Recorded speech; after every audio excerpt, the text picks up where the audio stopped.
Chapter 251. Qing Mansion. The lights had already illuminated the huge Qing Mansion. As for Qing Yaojin, he was still sitting in the hall. His calloused hands were twirling the words. There were even tears in Qing Yaojin's eyes, which were full of vicissitudes of life. He had been in this position for the whole day. Ever since he saw this calligraphy, he had been staring at it in a daze. He was very grateful that the emperor had once ordered him to learn how to read. If he couldn't learn in half a year, he would have to retire and return to his hometown. Although this was the emperor's angry words at that time. But now that she thought about it, she remembered how crazy the emperor was when he saw her painting that didn't resemble her at all. In half a year, even if he had worked hard to learn, although he couldn't write much, at least he could understand it. At this time, thinking about the emperor's painstaking efforts, Qing Yaojin was now flustered. If anyone dared to take out those things and show them in front of him, he would definitely beat that person up on the spot. Even if it was in the imperial court, he wouldn't hesitate. He thought that he wanted to get rid of the bad reputation of illiteracy. When he received the calligraphy of the Zhang Feng brothers, he was infinitely emotional, but he wouldn't lose his composure. But today he was deeply touched by the calligraphy of the Zhang Feng brothers, written by Du Go. The scenes on the battlefield made Qing Yaojin feel infinitely sad. Most of the brothers who had laughed and cried with him were now buried in the cold soil. Many of them didn't even leave behind a name. But who could remember them? Other than in their dreams, who would remember that they had once sacrificed everything for the great Tang on the battlefield? Erniu Goshing, I old Nyo miss you. Are you doing well in that place? Sob sob sob. I actually forgot what your real names are. No. Just you wait, brother, I will go and beg the emperor. I will erect a monument for you. Let the future generations revere you and remember your glorious achievements. While speaking, Qing Yaojin wiped the tears from his face and hurriedly put on his armor to enter the palace. However, he was bumped into by Cheng Chumo, who was walking in. What are you doing? Qing Yaojin was furious. He shouted angrily. Father, I have something to tell you. Cheng Chumo was startled by Qing Yaojin's red eyes and hurriedly said, If you have something to say, then say it. Lao Tzu is going to the palace to settle accounts with the emperor. Qing Yaojin urged impatiently. When Cheng Chumo heard this, his head started spinning. Settle accounts with the emperor? What kind of account was this? Wait, father, I have something to tell you. Today, I went to the tavern again with the crown prince and the others. This time I discovered a big problem. Hearing this, Qing Yaojin was no longer anxious. He asked, What's the big problem? Cheng Chumo said mysteriously, Today when I went to the tavern, guess what brother Zhang Feng said? Qing Yaojin was so angry that he slapped Cheng Chumo's forehead. Cheng Chumo shrunk his neck and said calmly, Today brother Zhang Feng promised to teach us. Moreover, he plans to teach differently for each individual. For me, he plans to teach me the path of heavy cavalry, while Zhang Sunchang's path is to travel 1,000 miles on a single horse and take the head of the defending general with 10,000 troops. Do you know that bastard Wei Shuyu? Damn, brother Zhang Feng is going to teach him the way of assassination. Why didn't he teach me this? When Qing Yaojin heard this, he was shocked. You, with that bull strength of yours, would you be able to be a light horse? I think brother Zhang Feng's arrangement is good. But this guy still wants you to sign a contract with the army? Qing Yaojin could not understand Zhang Feng. Why was he so determined to let these children join the army? What was the benefit? However, Qing Yaojin believed that the crown prince had told the emperor about this, but the emperor did not object. Could be said that he acquiesced. So, how would the emperor arrange this? What about Du Go, the crown prince, and brother Zhang Feng? Qing Yaojin waved his hand and instantly the retired soldiers quickly dispersed. He then closed the door and asked. Cheng Chumo was smart enough to quickly write down Du Go's arrangement. Qing Yaojin was shocked. Was the crown prince planning to hand over all the money in the world to him? Qing Yaojin knew how terrifying a master of mathematics was. This kind of complicated thing was the private collection of the 7 kings of the 5 families. It was also because of this that the 7 kings of the 5 families were able to stand for so many years. If the 7 kings of the 5 families knew about this, even if Du Go was hiding by the emperor's side, the 7 kings of the 5 families would spare no effort to assassinate him. He would rather die than live in dishonor for this kind of thing. Zhang Feng, why did you make such an arrangement? What do you want to do? Qing Yaojin could not figure it out, but fortunately he did not want to think about it. He knew that Du Ruhui was really troubled now. He asked hurriedly. What about the crown prince? Cheng Chumo took a deep breath. At this time he did not dare to write with ink. He dipped his finger in the water in Qing Yaojin's teacup, and then quickly wrote 2 words on the table. Then he quickly wiped it clean. Qing Yaojin, on the other hand, was so shocked that his face suddenly changed. Quickly bring me the old man's armor. The old man wants to enter the palace. Chapter 252. Imperial Palace. In the study of Taiji Palace. It was already night time. However, Li Shimin seemed to know that Wei Zhang and the others would definitely come to the palace at night, so he was already seated on the dragon throne waiting for them. He had even informed them that if these people wanted to enter the imperial city, they were not allowed to obstruct the tribulation. He had already made up his mind. If these people did not come, he would not hesitate to use an iron-blooded method that he had not used in a long time to let these people know that this matter was very serious. Tonight was destined to be an eventful night. Just as Li Shimin was drinking his 3rd cup of tea, Xiao Gizi hurried over to report. Reporting to your majesty, Duke Lu, Duke Zhao, Duke Zheng, and the others are outside requesting an audience. Summon them. Li Shimin finally let go of the last worry in his heart. He did not want to commit any more killings. Especially now. He did not trust many people in the imperial court, and these people were the ones he valued the most. He was very worried that these people would betray him. However, it seemed that he could now take in the Jingwu guards. With a wave of his hand, a person in the shadows hurriedly left. At this moment, a few people dressed in court attire and holding white jade tablets hurriedly entered the imperial study. Qing Yaojin even put on the armor that he had not worn for a long time. Furthermore, it was the armor that had accompanied Li Shimin for many years. A smile flashed across Li Shimin's lips when he saw this. He waved his hand to indicate that everyone did not need to be so reserved. We are very gratified that my beloved official could come tonight. Come. Don't be so courteous. This is not the political announcement hall, so relax a little. At this moment, everyone heaved a deep sigh of relief when they saw the smile on Li Shimin's lips. These people were no longer noobs. It could be said that they were a group of old foxes. After seeing Li Shimin's reaction, everyone complied with Li Shimin's wishes and sat down. We are very gratified tonight. Being able to see the few of you, this Zhen is really relieved. Previously, when I heard that child Qingqian talk about brother Zhang Feng, we were a bit worried. I also knew that you might come. That's why I've been worried ever since I received the news. What do you think we should do about this? Li Shimin smiled faintly. Everyone stood up again. At this time, although Li Shimin was expressing his loyalty, everyone was not stupid. The more it was like this, the more they had to be careful. Because often at this time, their heads had already been lifted by the emperor. We are slow-witted, but we also know that this matter is not something that we can decide. Therefore, when we learned of this matter, we immediately locked up our unfilial sons and rushed to the palace to seek an audience with your majesty. As he spoke, everyone knelt down. Please punish me, your majesty. Regardless of the consequences, if he admitted his guilt now, he could save his life. Sure enough, after Li Shimin heard this, the expression on his face finally relaxed. My beloved subjects, you may all rise. We have already said that this is not the imperial court. This is a place for us old fellows to chat, so there is no need to be reserved. Servants come. Serve tea. As Li Shimin spoke, he stood up and waited for the palace maids to serve tea. He helped everyone up one by one and handed out cups of tea to everyone. At this time, he waved his hand to dismiss the palace maids and the imperial guards who were secretly guarding every corner of the imperial study. Then he said with a smile, we really don't know what to do about this matter. Official Qing, tell me about Qimo, Chong, and the others. Should we go? This. Qing Yaojin's eyelids twitched imperceptibly. Your Majesty, I am slow-witted. I will listen to whatever you say. If that brat of mine makes your Majesty unhappy, I will go back now and bring him to you. How can you speak like that? When Li Shimin saw that Qing Yaojin did not accept his words and even said such words, he could only wave his hand to have him sit down. Then he looked at Wei Zhang. Prime Minister Wei, you speak. This matter is giving us a headache. This? Wei Zhang hesitated.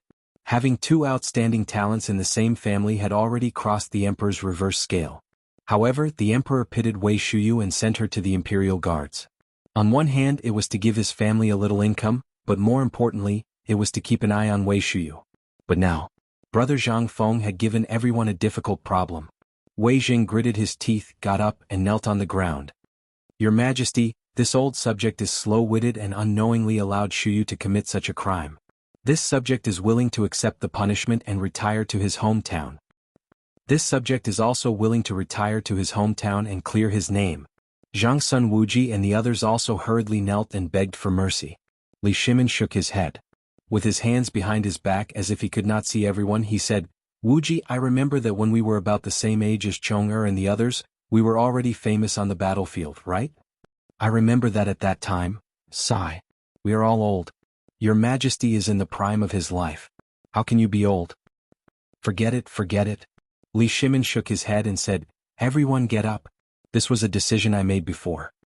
After indicating for everyone to get up, Li Shimin sat in the middle of the crowd and said, I think we should respect Brother Zhang Feng's choice on this matter. After all, if we were thick-skinned back then maybe, but we are all old. It is time for us to contribute to the future of the Tang Dynasty. Chapter 253. No one understood the meaning of the emperor's ambiguous words. But at this time they could only play dumb. Sometimes people died from talking too much. They died from being smart. At this time, Li Shimin was also satisfied.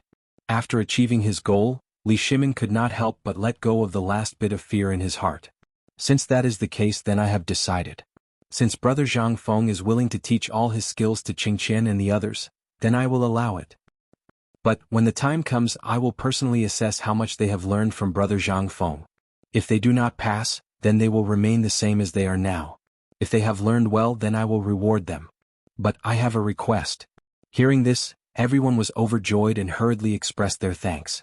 Li Shimin said again, Every day I must receive their learning progress. Then, Qing Yaojin, you and the people of the military department will work together to secretly organize what Zhang Feng has taught for me. As for Dugo Minister Feng, I will have to trouble you. As for Qingqian, I will personally organize it. But there is one thing. I do not wish to hear what Qingqian has learned outside. In the end, Li Shimin still expressed his worries. He believed that these people would understand. If they didn't, they wouldn't be here tonight. They all stood up and knelt on the ground again. We obey your Majesty's imperial order. All right, get up. Since it's already so late, don't go back tonight. We haven't drunk together in a long time. How about it? Why don't we have the imperial chef make some mutton soup and pair it with Brother Zhang Feng's good wine? Without waiting for anyone to object, Li Shimin said with a chuckle, I know that those little rascals actually sneaked into my yellow forest to hunt a tiger and gave it to Brother Zhang Feng. I also know that the most precious tiger penis was given to an old scholar by that little rascal. Li Shimin seemed to be very angry. It was as if his heart ached. He shook his head and said, Forget it. Tomorrow we'll go and eat tiger meat. That was good stuff. Let's go together then. What could they say? What did he dare to say? He could only nod his head. They had just walked on the edge of life and death. Right now, everyone's backs were drenched in sweat. How could he dare to say anything else? Now that the emperor was in the midst of comprehending, if anyone dared to speak at this time, they would definitely be done for. Not long after, Hanyang Mo was suddenly carried in by a few palace eunuchs. The spicy pepper, the numbing pepper, and the dogwood powder, which he stole from Zhang Feng, instantly filled the imperial study with a spicy sensation that made one unable to blink. Come, come, come. Li Shimin seemed to have an appetite. He rubbed his hands and beckoned for everyone to sit down. Then he personally opened a jar of wine and served it to everyone. Then he raised his glass and said, Everyone has worked hard during this period of time. I have long wanted to treat everyone to a drink, but unfortunately I never had the time. Tonight let's have a good drink. While speaking, Li Shimin raised his head and drank the wine in one gulp. After drinking a glass of wine, everyone's nerves gradually relaxed. Li Shimin asked slowly, By the way, Minister Feng, can you tell me what happened to the cooperative in Chang and recently? Furthermore, I have a bad premonition. Feng Xianling hurriedly put down his glass and was about to stand up, but Li Shimin waved his hand and motioned him to sit down and talk. Your Majesty, I have noticed that the Chang and local government's treasury was less than 30 million taels of silver. But now, including the money lent out and the money deposited, the total amount is 10 million taels of gold. This is a considerable amount, so I think that the matter of Guanlong hasn't started yet. But I also found something wrong in the past 2 days. That is, the goods of all the merchants have been hoarding. No one has said that they want to go out of the city. A large number of goods of Zhenla in the treasury have all been sold out. Most of the merchants even borrowed money at the entrance of the government office and then turned around to buy goods. But there are also a large number of Huzi, Tubo, and Turkic merchants who have come to buy goods. I sent someone to talk to General Yuchi. He didn't find any clues, but the people on the trade route are indeed much less than before. I am investigating this matter, and I believe that there will be definite news tomorrow. Li Shimin heard this. He nodded. As long as the money in the treasury didn't decrease, it meant that everything was normal. As for why these merchants didn't transport goods out and why they hoarded in Chang, Li Shimin didn't worry about it. There was no problem with the trade route. That meant that these merchants were deliberately hoarding goods. It was not up to him to care about it. After thinking about it, Li Shimin didn't think about it anymore. There was no problem with the money, and no bad things had happened to the merchants, which meant that this matter hadn't developed to a bad point for the time being. After all, there were merchants who had the habit of hoarding goods before. Now it was just that there were more goods. After Li Shimin understood this, he didn't think about it anymore. He waved his hand and said, "Okay. Let's not think too much. Maybe Brother Zhang Feng is drunk, or he wants us to be on guard against the Guanlong group. As long as we pay attention now, once this matter starts, even if the Guanlong group wants to cause trouble, it's over. Now let's eat and finalize the matter of them worshipping Zhang Feng as their teacher." Okay, and at this moment, when the gong sounded, it was the time of the hour. In a dark room in Chang'an City, an oil lamp was slowly lit by someone.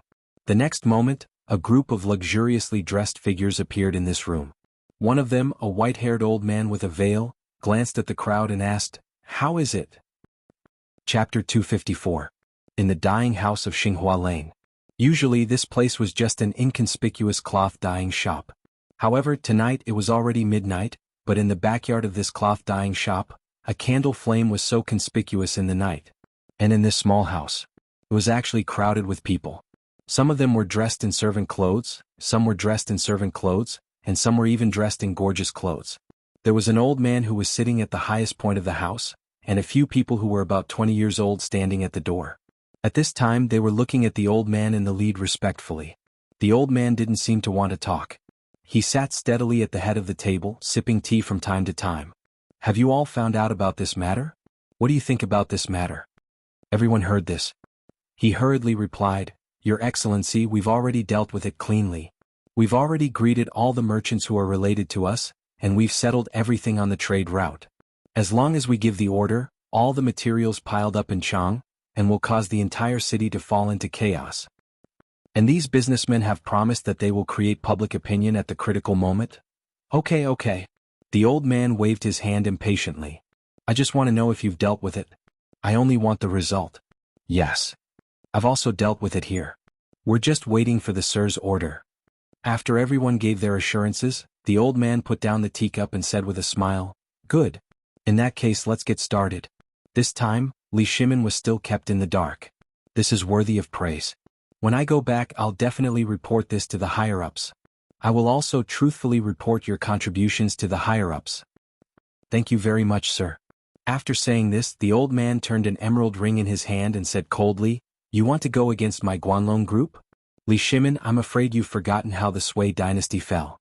You've probably forgotten how your Li family climbed up, haven't you? Everyone get ready tonight. Tomorrow, I only want to hear the news of chaos in Chang'an City." Yes. Night fell. It was a restless night. But the night would eventually pass. The night would eventually pass. When the sun shone on Chang'an City again, a strange atmosphere suddenly spread in Chang'an City. A rumor suddenly appeared on the streets of Xinghua Square in Chang'an. "Have you heard? These merchants were going to suffer a huge loss this time. I heard that the big countries in the western regions have forbidden our merchants from entering." "What? Then what about my goods? I've already put in all my savings." "Who isn't? The batch of goods I'm importing from Jinla is finished. Those are saltwater fish. If we don't deal with this quickly, then what should we do? What else can we do? Isn't this the real thing that the government wants us to buy? Now that they don't want it anymore, we have to go to the authorities. If they can lend us the money, it means that they can definitely handle this matter." Someone in the crowd roared. In an instant, all the merchants flocked to the temporary government office of the Ministry of Works, as if they had found their backbone. And this matter was still fermenting, as if there was a hand stirring the muddy water. Everyone rushed to the direction of the Chang'an City treasury like crazy. There were even some people who were pulling their goods and shouting in the city. They were howling about how the officials were not giving them a good life and whatnot. And at this time, urgent reports were also placed on Li Shimin's desk. Urgent document from Longyu Circuit. All the Guanlong Trading Company in Longyu Circuit issued a notice at the same time. From today onwards, all the trading routes will be suspended, and the 5 families and 7 major clans will jointly impose economic sanctions on Chang'an. Urgent report from Shannon Circuit. Li family of Longxi, one of the 5 families and 7 major clans, today suspends the sale of food to Chang'an. All the branches are banned from trading with Chang'an. Jianan Circuit, Hebei Circuit, Hunan Circuit, Jiangnan Circuit. The urgent reports made Li Shimon's face completely gloomy. Guanlong Trading Company, are you in such a hurry to suppress me? Do you really think I'm not prepared for your suppression? Li Shimon was angry. If it weren't for Zhang Feng's guidance, he might not have realized the seriousness of this matter until now. But now he was prepared, so he was not in such a hurry to deal with it. With a wave of his hand, Li Shimon shouted, "What's the situation in Chang'an today?" Hearing this, a small yellow door outside the imperial study hurried in, knelt down and said, "Your Majesty, there are a lot of rumors in the room. The officials are dealing with the angry people. Now all the people are at the gate of the Chang'an city treasury. Lord Fang and Lord Zhang Sun have sent people to deal with this matter in person."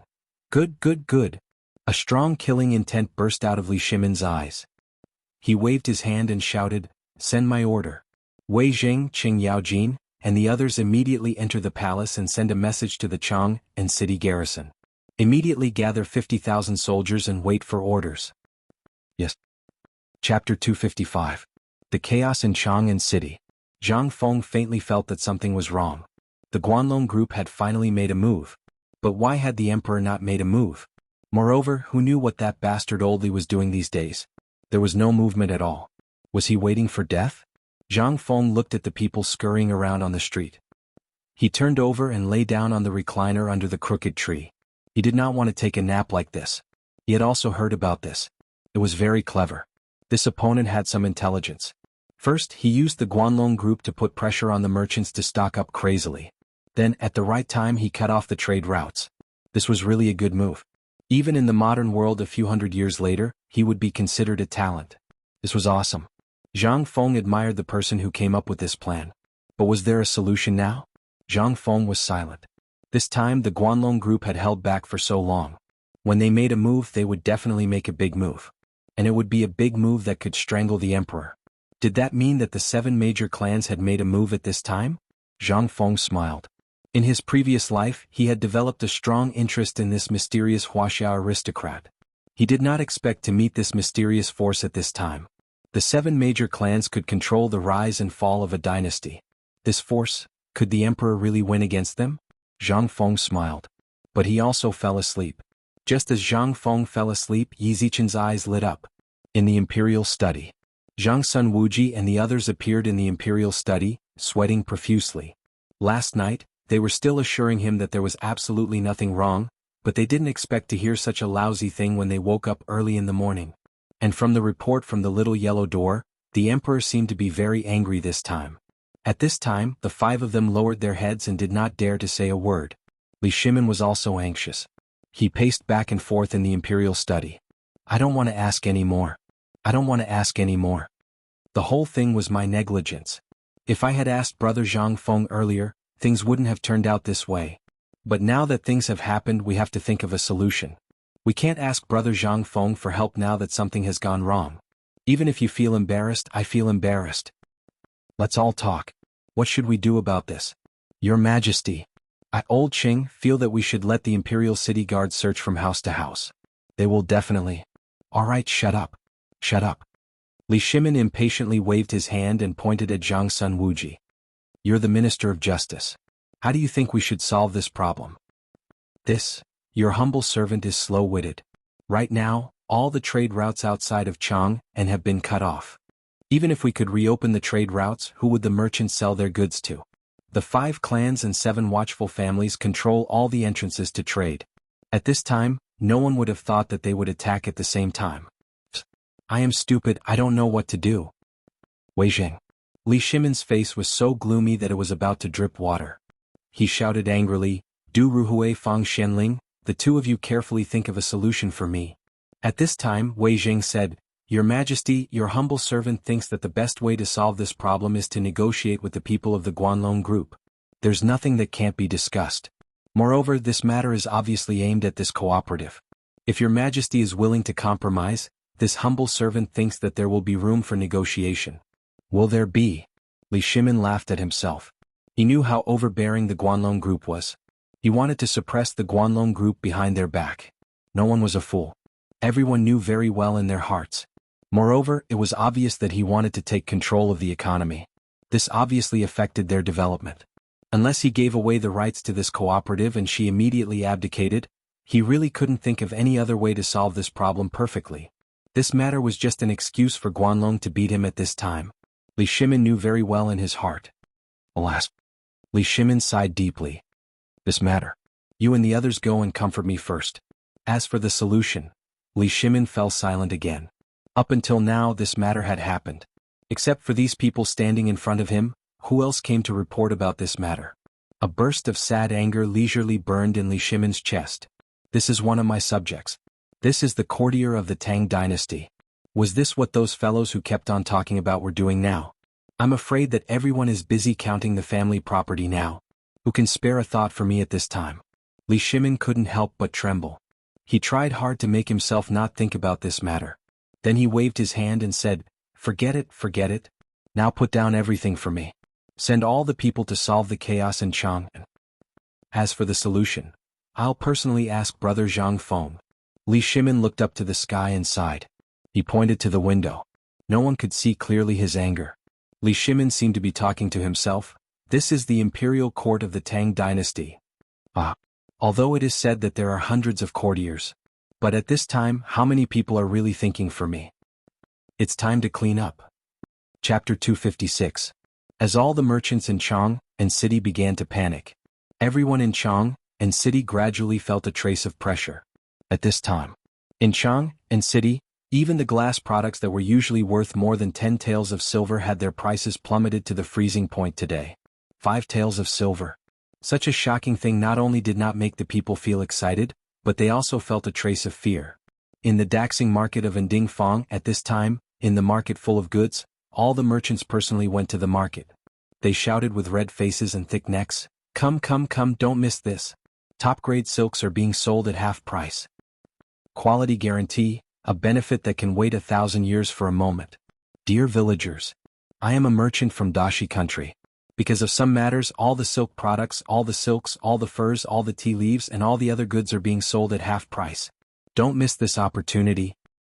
All the goods were originally priced at 1 tael of silver, but now they are sold for 100 copper coins. 100 copper coins. Dear villagers, come and have a look. And in this regard, all the people were stunned. What the F***ck, what's going on? Mother F***ker? Are these merchants in cahoots? Damn it. Are we buying or not? No? Wait a minute, I keep feeling that something is wrong. There were many onlookers, but there were only a few people who were willing to buy it. It could even be said that everyone clutched their money bags tightly, afraid that the money bags they had just bulged would be directly taken away by these unscrupulous businessmen for some reason. Somewhere. An old man who heard the news from a village outside Chang and city drove a carriage, frowning as if he was patrolling. With his hands behind his back, he slowly selected the silk products that he once did not dare to look at. Early in the morning he heard that Chang and city was in chaos. All the merchants were selling their goods at half price, and there were even some who directly came to sell and give away at half price. How could he let go of such a good thing? Looking at the people in the village, those unmarried girls or young men who were half-grown, every day, they did not have the money to buy clothes to cover their bodies. She couldn't even bear to buy linen clothes. Normally only the rich could afford to wear these clothes, but now they were cheaper than linen clothes. The old patriarch brought the smart young men of the clan to Chang, and to try their luck. If that was the case, then what harm was there in buying some?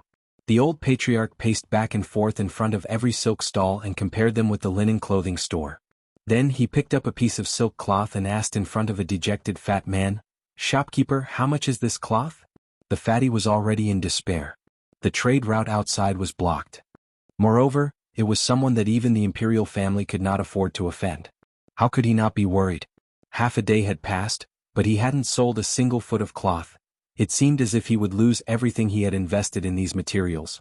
However, at this very moment, someone actually came to ask about it. All of a sudden the fatty was energized. Looking at all the pairs of shrewd eyes staring at him, He rolled his eyes, patted his chest and roared, "Sir, you really have a good eye. You've seen this cloth too. It's top-grade silk. You're my first customer today. How about this? If you like it, you can give me a price. On top of the price you gave, I'll give you another piece of cloth. How about that?" This merchant had a good eye. Zhang Feng stood in the crowd and couldn't help but nod. This kind of business was quite similar to the promotion model of the modern era. Although it seemed like he was making a loss, once this news spread, it would be strange if he lost money. As long as he could suppress the situation later, he wouldn't lose much from the 5 carts of silk cloth today. Just as Zhang Feng was pondering what the fatty was going to do, the old patriarch narrowed his eyes. The old man narrowed his eyes and tightly gripped the brown silk cloth in his hand. He asked, "Really?" The fatty patted his chest and said, "Don't worry, sir. I'm a proper merchant and a who at that. I'm in a hurry to return to Dashi, so I'll keep my word on these materials." "Really? Little brother? Is what you said true? We only need to name a price for these pieces of cloth?" "Little brother, don't you think you're right?" All the onlookers were aghast. They hurriedly stepped forward and grabbed a piece of cloth, shouting with red eyes. The fatty wiped the sweat from his forehead and said, "Everyone, I'm sure you all know the price of these materials. However, because that unscrupulous Guanlong Corporation is wantonly suppressing us, we can't do anything about it. So, in order to not lose too much, we've lowered the price to the lowest. But don't worry. I've said before that these materials were originally worth more than 100 taels. But now they only cost 10 taels." Hearing this, everyone was disappointed. Even the old patriarch had a look of deep disappointment in his eyes at this moment. The fat man's eyes swept across everyone's faces before he said, "Old man, this is my first time meeting you. You're my first customer. I'm a man of my word. Just name a price. We'll definitely give you these 2 bolts of cloth." "Really? I'll keep my word." Then, the old man stretched out 3 trembling fingers and said, 50 taels? Chapter 257. 50 copper coins. At this time, a bolt of silk cloth was worth 200 copper coins. This was the normal price. But at this moment, this rotten old man actually offered 50 copper coins? He could sell it? And it was a buy one get one free situation. Was he an idiot? All the onlookers, the peddlers, the merchants and even the patrolling soldiers all stopped to watch the show. Even the patrolling soldiers unsheathed their swords at this moment. As long as this fellow dared to deny his previous words, they dared to swarm up and take this troublemaker to jail, letting him have a taste of what it was like to lie. Moreover, their families were lacking in food and clothing. If they could really buy a bolt of cloth at this price, then they would go and snatch one. Zhang Feng glanced at him with interest before leaving. The situation here was basically settled. The merchant was bound to make a killing. At this moment, in the crowd, the officials from the Bureau of Works and Bureau of Punishments were anxiously waiting for the merchant to give a reasonable answer. But at this moment, that fatty unexpectedly agreed. "Old sir, you are my first customer today. Then as the first customer, the rules of my Abbasid Caliphate are that we will pay whatever you say. Then 50 copper coins. You hand over the money and I hand over the goods, and these 2 bolts of cloth are yours." "Really?" The old tribal chief was also rather surprised. And it was a shock. He had never intended to buy the cloth with this amount of money, but now? He had actually agreed. "I'm sure." The fatty stood on the carriage once more, raising a bolt of cloth and roaring, "We merchants value our reputation the most. Every mouthful of saliva is a nail in the nail. Since I've agreed, I'll do as I say." Everyone's eyes turned red. When they saw the old sir hand over 50 copper coins to the fatty, choose 2 bolts of cloth from the fatty's carriage, and happily leave, everyone exploded and swarmed forward. "Boss, I want 10 bolts of cloth. I want 3 bolts." "Me too." "Me too." Everyone began to scramble for the cloth, and the fatty heaved a sigh of relief. Looking at the frenzied crowd, he revealed his yellow teeth. "Everyone, don't be anxious, don't be anxious. Listen to me." He didn't take the money. Instead, he slowly said, "This time, it's all because of those damned Guanlong nobles. I don't know what's gotten into them, but they sealed off all the trade routes. Our goods can't be shipped out. And you also know that we came all the way to the Tang Dynasty just to make a living. But unfortunately, we encountered such a situation, so we had no choice but to do this." "Fatty, what do you mean?" The people in the crowd were furious. No one was a fool. When they heard this, everyone instantly came to a realization. Could it be that this bastard wanted to revert to the original price? "Fatty, this is the Tang Dynasty. If you dare to cheat, I'll let you have a taste of my Chang and local government. The patrolling soldiers in the crowd were angry. The fatty's face was pale as he waved his hands. Sir, please calm down and listen to me carefully.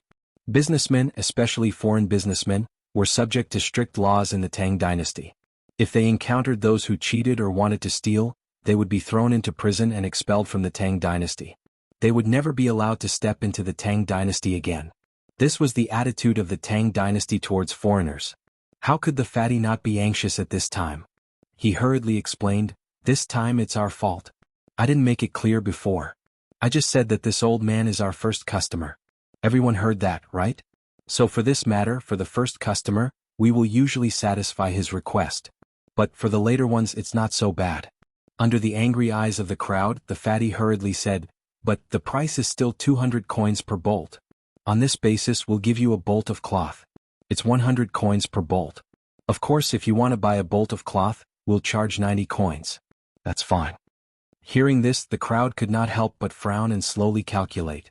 Most of the people left angrily, but there were still some people who were counting on their fingers, calculating something. In the end someone made a move. 90 coins and he really bought a bolt of cloth. This time the people who were still hesitating finally could not help but make a move. They all made a move. On the other side, all the onlooking businessmen frowned thoughtfully and calculated. Some people even followed the fatty's method. Sure enough, in this way the things that no one was interested in were instantly sold out. Even the patrolling soldiers could not help but rush forward to buy. The figures of the Ministry of Works were hidden in the crowd. From time to time they would record something in the small notebook in their arms. On the other side, there was no such good thing.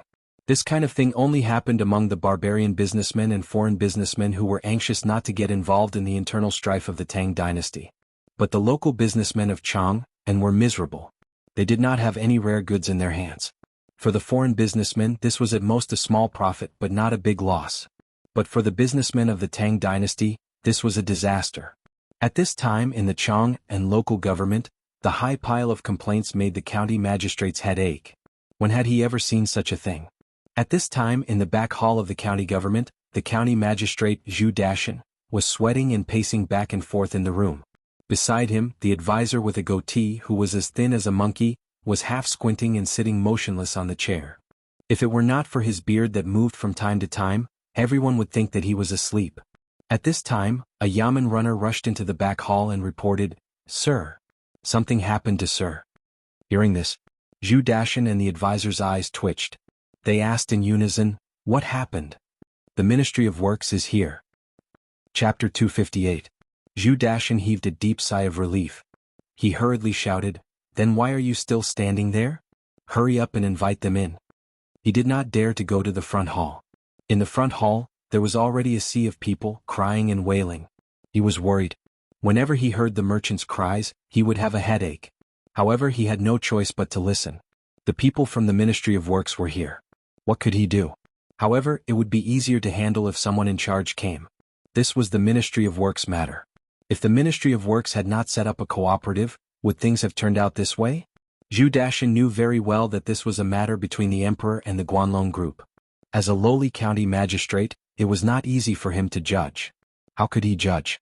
Could he say it was the Ministry of Works? He did not dare. Could he say it was Guanlong's fault? Did he still want to live? Did he still want to eat rice? Therefore he did not dare to offend anyone. One was his immediate superior. If he was careless, his head would roll.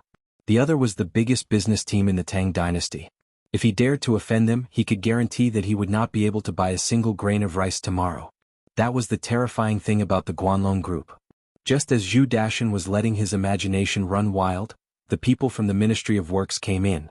Zhu Dashan and his private advisor forced an ugly smile when they saw the person. They bowed and said, "Lord Sun, you're finally here." The person who came was a minor supervisor from the Ministry of Works. However, even a minor supervisor like him could not compare to his position as a county magistrate. That was because the supervisor worked in the palace, while he was just a minor county magistrate. Zhu Dashan, let me ask you. How many cases have the Chang and local government received this time about the road closures caused by Guanlong? The person who came was concise and comprehensive. Obviously he did not care about his complaints. Zhu Dashan hurriedly replied, "Lord Sun, the Chang and local government received a total of 90 complaints today. I dare not judge the cases so easily, so I've already submitted them to the higher-ups. Lord Sun frowned and nodded. That's all for now.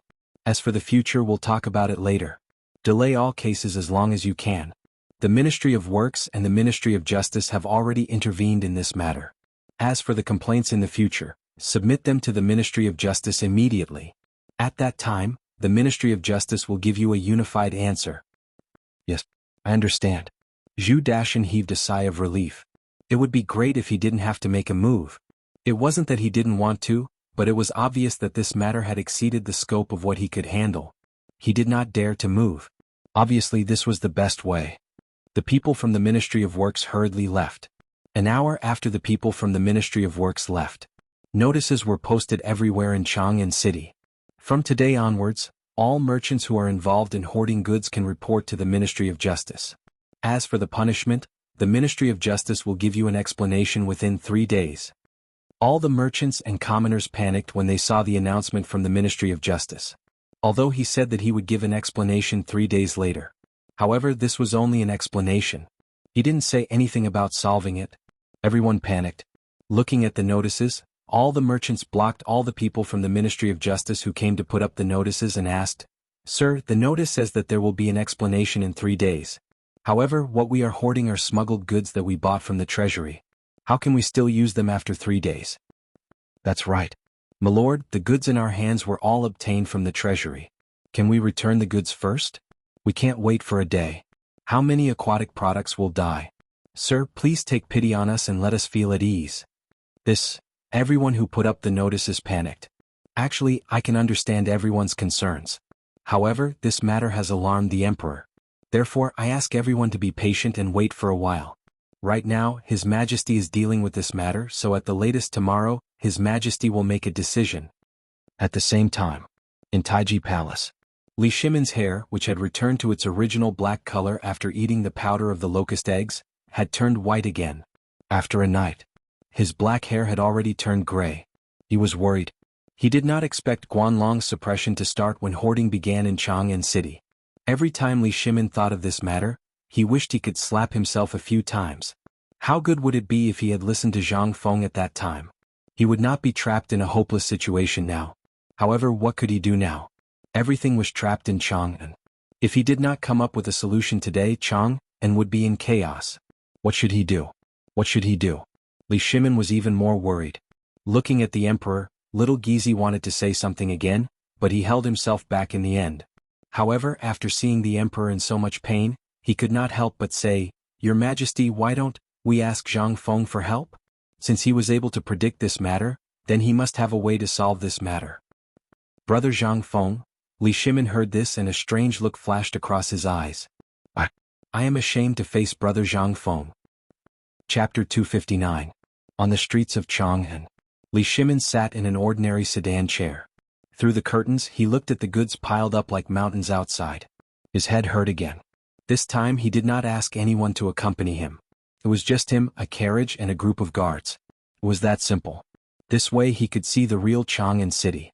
When he had time, he wanted to walk around Chang'an City alone and talk about it with Zhang Feng. But he could not do it. He was the emperor of the Tang Dynasty. If he did not do something right, he would be impeached by all the civil and military officials in the imperial court. It was the same this time. Li Shimon waited for a day and a night. Not a single official came up with a good idea because of this matter. Instead, during the morning court session, he met many who came to complain. They came to impeach the Ministry of Works and himself. These were his officials. Li Shimon felt a wave of sadness. A wave of deep sadness. This was his imperial court. When there was nothing going on, everyone was a good official.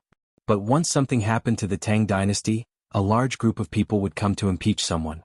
Sometimes, Li Shimon wanted to directly confront Zhang Feng and ask him to reorganize the Imperial College. He wanted to find someone who could really think for the Tang Dynasty. But he did not dare. He did not want to. His relationship with Zhang Feng was so bluntly announced. More importantly, he cared too much about Zhang Feng. So, he did not want Zhang Feng to be trapped in the filthy place of the imperial court so early. At this time, his mind was full of that mysterious scripture. That was the thing that was rumored to be passed down by Shun. It was the thing that helped the king of Qin to unify the world. It was the thing that made everyone crazily fight for it. Was it true or not? At this time, Li Shimin was very conflicted. He didn't know what he had done wrong to cause the entire country to fall into a situation where it was controlled by others. Whether it was Guanlong, the 5 surnames and 7 Wangs, or even the Tujue who was waiting for an opportunity by his bed, all of them were blocking his path. Master Li, we're here. Just as Li Shimin was letting his imagination run wild, little Gizi quietly reminded Li Shimin from outside the sedan. Li Shimin took a deep breath and looked at the familiar yet strange Tonghui Square, which was also the market where Zhang Feng lived. Taking a deep breath, he stepped out of the palanquin. With a wave of his hand, he ordered the Jingwu guards, who were disguised as attendants, to hide in the shadows and guard the area. He even ordered Xiao Gizi to wait at the entrance of the square. Only then did he sort out his emotions and slowly walk towards Zhang Feng's tavern. Just as he turned 3 alleys, he saw Zhang Feng with his hands clasped behind his back, kicking a broken tile as he walked back. Brother Zhang Feng? You're going out? Li Shimin was surprised. He could clearly see that Zhang Feng was thinking about something. When Zhang Feng saw Li Shimin, he was also stunned. The foot that he kicked out slipped, and he instantly stumbled and fell to the ground. Seeing this, Li Shimin hurried forward to help him up. Lao Li? Why are you here? Shouldn't you be helping Lord Zhang's son deal with this mess right now? Right, what I asked Li Gan to tell you last time, did you tell Zhang's son Wuji? Li Shimin sighed and silently helped Zhang Feng up. Seeing this, Zhang Feng's face darkened. This Lao Li, how could he be so careless about such an important matter? Zhang Feng's face also changed slightly. Follow me into the house. Zhang Feng did not waste any more words. The current situation did not allow him to waste any more words.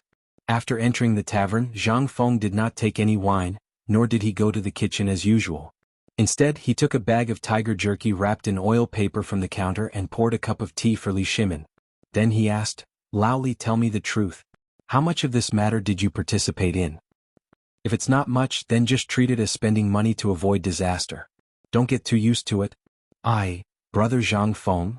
Li Shimin sighed and said, last time you asked Chen'er, that bastard, to pass the message to me. I also heard him tell me the truth. However, I may have been blinded by lard. I didn't take Guanlong's matter to heart.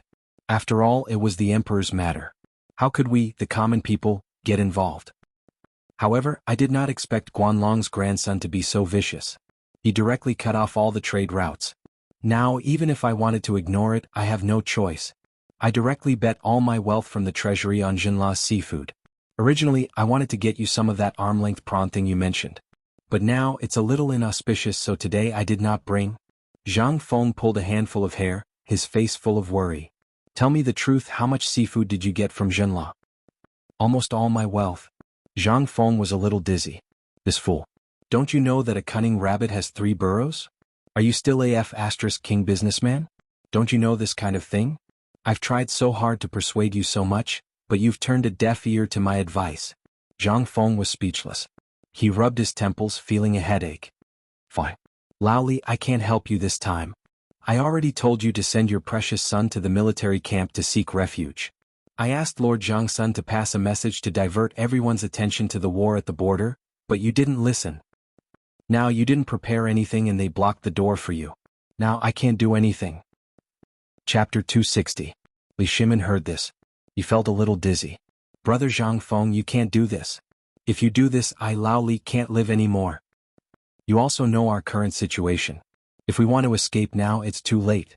When the time comes, if the emperor comes to settle accounts, then won't my family be confiscated and my ancestors exterminated? Zhang Feng glared at him. Now you remember what I said? I told you not to invest all your money, but you didn't listen. Now what are you going to do? You're blocking my way. What can I do? Zhang Feng was speechless. Logically speaking, the emperor was not a fool. How could he not know that Guanlong was such a big threat? If this were to happen, the great Tang would be doomed. They would be blocked at any time.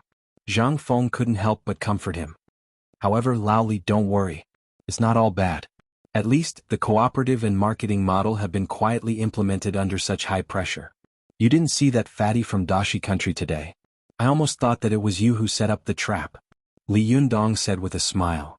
That fatty from Dashi country? That fat man was indeed arranged by me. He came to me before, so I used this trick on him. Brother Zhang Feng, what do you think? Li Shimin finally regained some of his pride. Not bad. Zhang Feng curled his lips. I've told you this many times and I used it last time in Longyu Road. If you don't know how to use it now then, you're really hopeless. However, this is just a drop in the bucket. Even if all the people in Chang and city participate in the purchase, they still can't stop the blockade of Chang and by the Guanlong group this time. So, the key is to solve the problem from the root. Have you thought about it? Li Shimin couldn't help but slowly frown. Alas, Brother Zhang Feng, how can I not think about it? I've been thinking too much. Do you know how I spent the night last night? In the Imperial Palace. Do you know about the Imperial Palace? All those big shots were pressuring me so much that I didn't even dare to breathe loudly. But even so, I still haven't come up with a solution. When Zhang Feng heard this, he rubbed his chin and asked, "What did the Emperor say? Have you seen His Majesty?" No. Li Shimin shook his head like a rattledrum. Although I didn't see His Majesty, I heard that His Majesty hasn't slept for 2 nights. I'm guessing he's worried about this matter. What the F***ck were you doing earlier? Zhang Feng was speechless.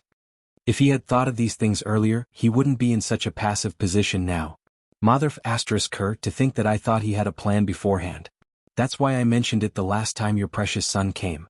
I didn't expect it to be nothing at all. What does he do?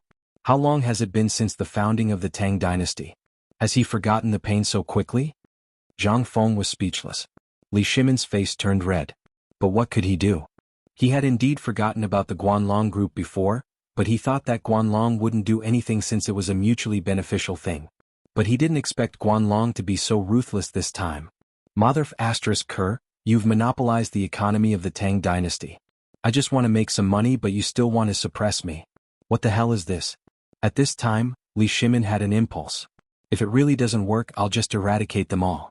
The Tang Dynasty's economic development will only be weakened for a few years. Li Shimin can still bear it.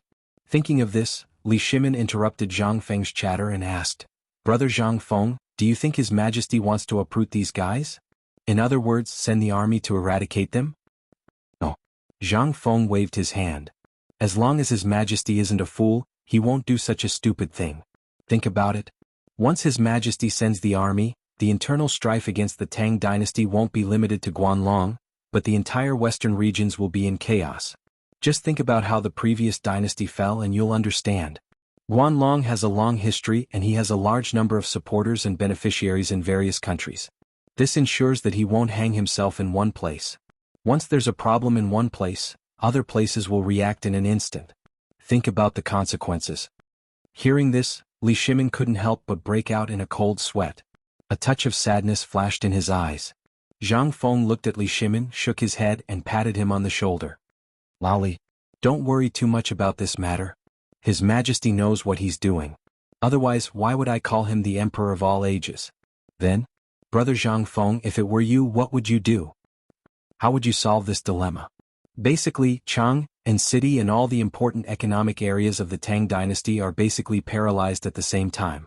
If the problem isn't solved in a short time, what awaits the Tang Dynasty won't just be my business, but the entire Tang Dynasty's economic decline. I really don't want to see this." Zhang Feng nodded.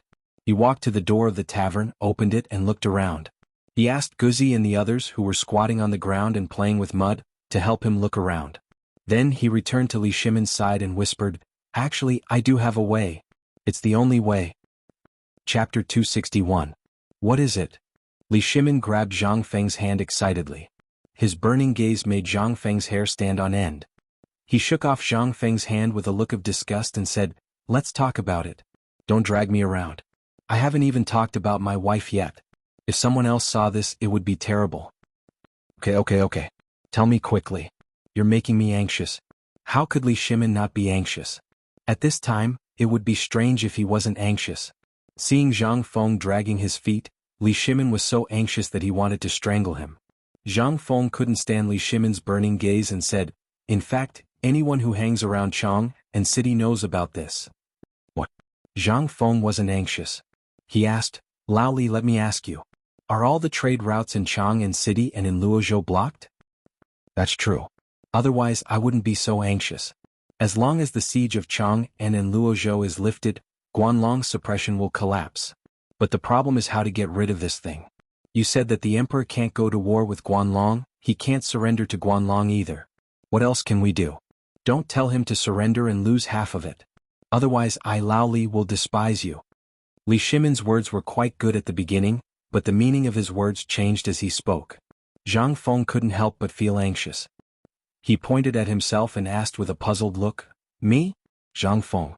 Am I that kind of person? Which eye of yours saw or which ear of yours heard Lao Tzu telling him to surrender? This is obviously not our Zhang Feng style, okay? You've been with me for so long, don't you understand my style? Lao Tzu would rather twist the enemy's head off than lower his head. This is the pride of a man." In other words, he was proud and unyielding. "Let me ask you, do you have any pride?" "Yes." Li Shimin also hurriedly patted his chest and promised. In the entire world, who could make him lower his head? Other than heaven and earth and their parents, who else would dare? Li Shimin still had this bit of pride. Zhang Feng shrugged. "Isn't that enough? Then why are you asking such an idiotic question?" Li Shimin rubbed his hands and said, "Isn't that because I'm scared? What are you afraid of? His Majesty isn't in a hurry, so what are you in a hurry for? With your family background, if you throw it at the gate of the Guanlong group, they might not even look at it." Zhang Feng despised Li Shimin. Okay, my family business is small, but you don't have to hurt me like this, do you? Now that everything is in front of your eyes, do you have the heart to see me suffer here?" Li Shimin shrugged with a wry smile. Zhang Feng shrugged. "Okay, in that case I won't tease you anymore. Let me ask you, what did you hear from His Majesty last night? And did His Majesty not prepare for it at all?" "No." Li Shimin shook his head. If he had prepared for this matter, how could the current situation have happened? Perhaps this was what they meant by extreme joy begets sorrow. Hearing this, Zhang Feng paced back and forth in the room with his hands behind his back. The current situation was a dilemma for the Tang Dynasty. Zhang Feng's expression suddenly changed. Could it be that because of his appearance, everything in the Tang Dynasty had developed steadily in a short period of time, and then the normal trajectory of history had deviated from the original? And then there was a chain reaction? But that couldn't be right. Even if he appeared, he just sped up the world by a small step, and everything he did was just a small step. Only this cooperative was a big move. Was it because of this that everything in the world was in chaos? The Guanlong group took action, and the hidden behemoths behind me would also show their ferocious fangs at this moment. At that time, with the cooperation of these two behemoths, what would happen to the Tang Dynasty? Zhang Feng didn't dare to think about it. Part of all this must be because of the cooperative, and the bigger reason might be that in this world, the traditional model could make the world change? Since it was going to change. Zhang Feng clenched his fists. Looking at the sunlight outside the window, he roared in his heart. Since it's going to change, then the rule of Zhen Guan will start from this time to fight against Guanlong. Turning around, Zhang Feng said to Li Shimin with a serious look. "This time, we're going to open up a new trade route and take away the prestige and industries of Guanlong and the 5 families. Do you dare to do it? If you do, I think the current emperor will like it very much. At that time, you'll either fail on the verge of success and become a scapegoat, or you'll become a supreme scholar in one fell swoop. Do you dare to do it? Open up a new trade route? This, over the past thousands of years, all the businesses had been built slowly over time. If this was really a new business, then this, Li Shimin didn't dare to think about it. However, when he thought about everything controlled by the Guanlong group and the 5 families, he couldn't help but ask, what is the new trade route you mentioned? Zhang Feng didn't answer him but said, I remember that outside Chang'an City, there are 8 rivers, right? Chapter 262. 8 Rivers Circle? How could Li Shimin not know about these 8 rivers? These 8 rivers were Wei, Jing, Feng, Watershed, Bai, and Ba. However, these 8 rivers were basically blocked by silt. In addition, in recent years, the imperial court did not pay attention to these 8 rivers for the Tang Dynasty. Therefore, these rivers were basically stranded. However, why would Zhang Feng suddenly say this at this time? Could it be that he wants to use these 8 rivers to change the siege? This doesn't seem to be possible. Li Shimin could not help but ask tentatively, Brother Zhang Feng, do you mean to use these 8 rivers as a breakthrough point? And then bypass the Guanlong group's blockade? This plan is good, but have you thought about these rivers? Before Li Shimin could finish, Zhang Feng interrupted him, I know all these things. But have you thought about it? Is there any place in the world that can compare to Chang'an City? Only Chang, and has such a favorable geographical location. But why not take advantage of this convenient route given by the heavens and use the dry road instead? Now that there are dry roads, you can go and take a look. There are people from the Guanlong group everywhere. Everyone underestimated these 8 rivers. Even the Guanlong group did not expect that in their perfect plan, this would be their biggest failure. Li Shimin was finally shocked. 8 rivers, yes. He had been to countless places. Where else could he encounter the geographical advantage of the 8 waters raising city? No. This was also the biggest reason why they chose to build the capital here. The timing, location, and people were all right. On the top there was the Yellow Desert, which could stop the Turks. There was also the Qinling Mountains, which formed a natural barrier. On the left there was the Endless Plain, which could be rushed. There was even the Yellow River, which made transportation more convenient. However, everyone had forgotten the natural advantage of being at their doorstep during the successive years of war. The 8 waters.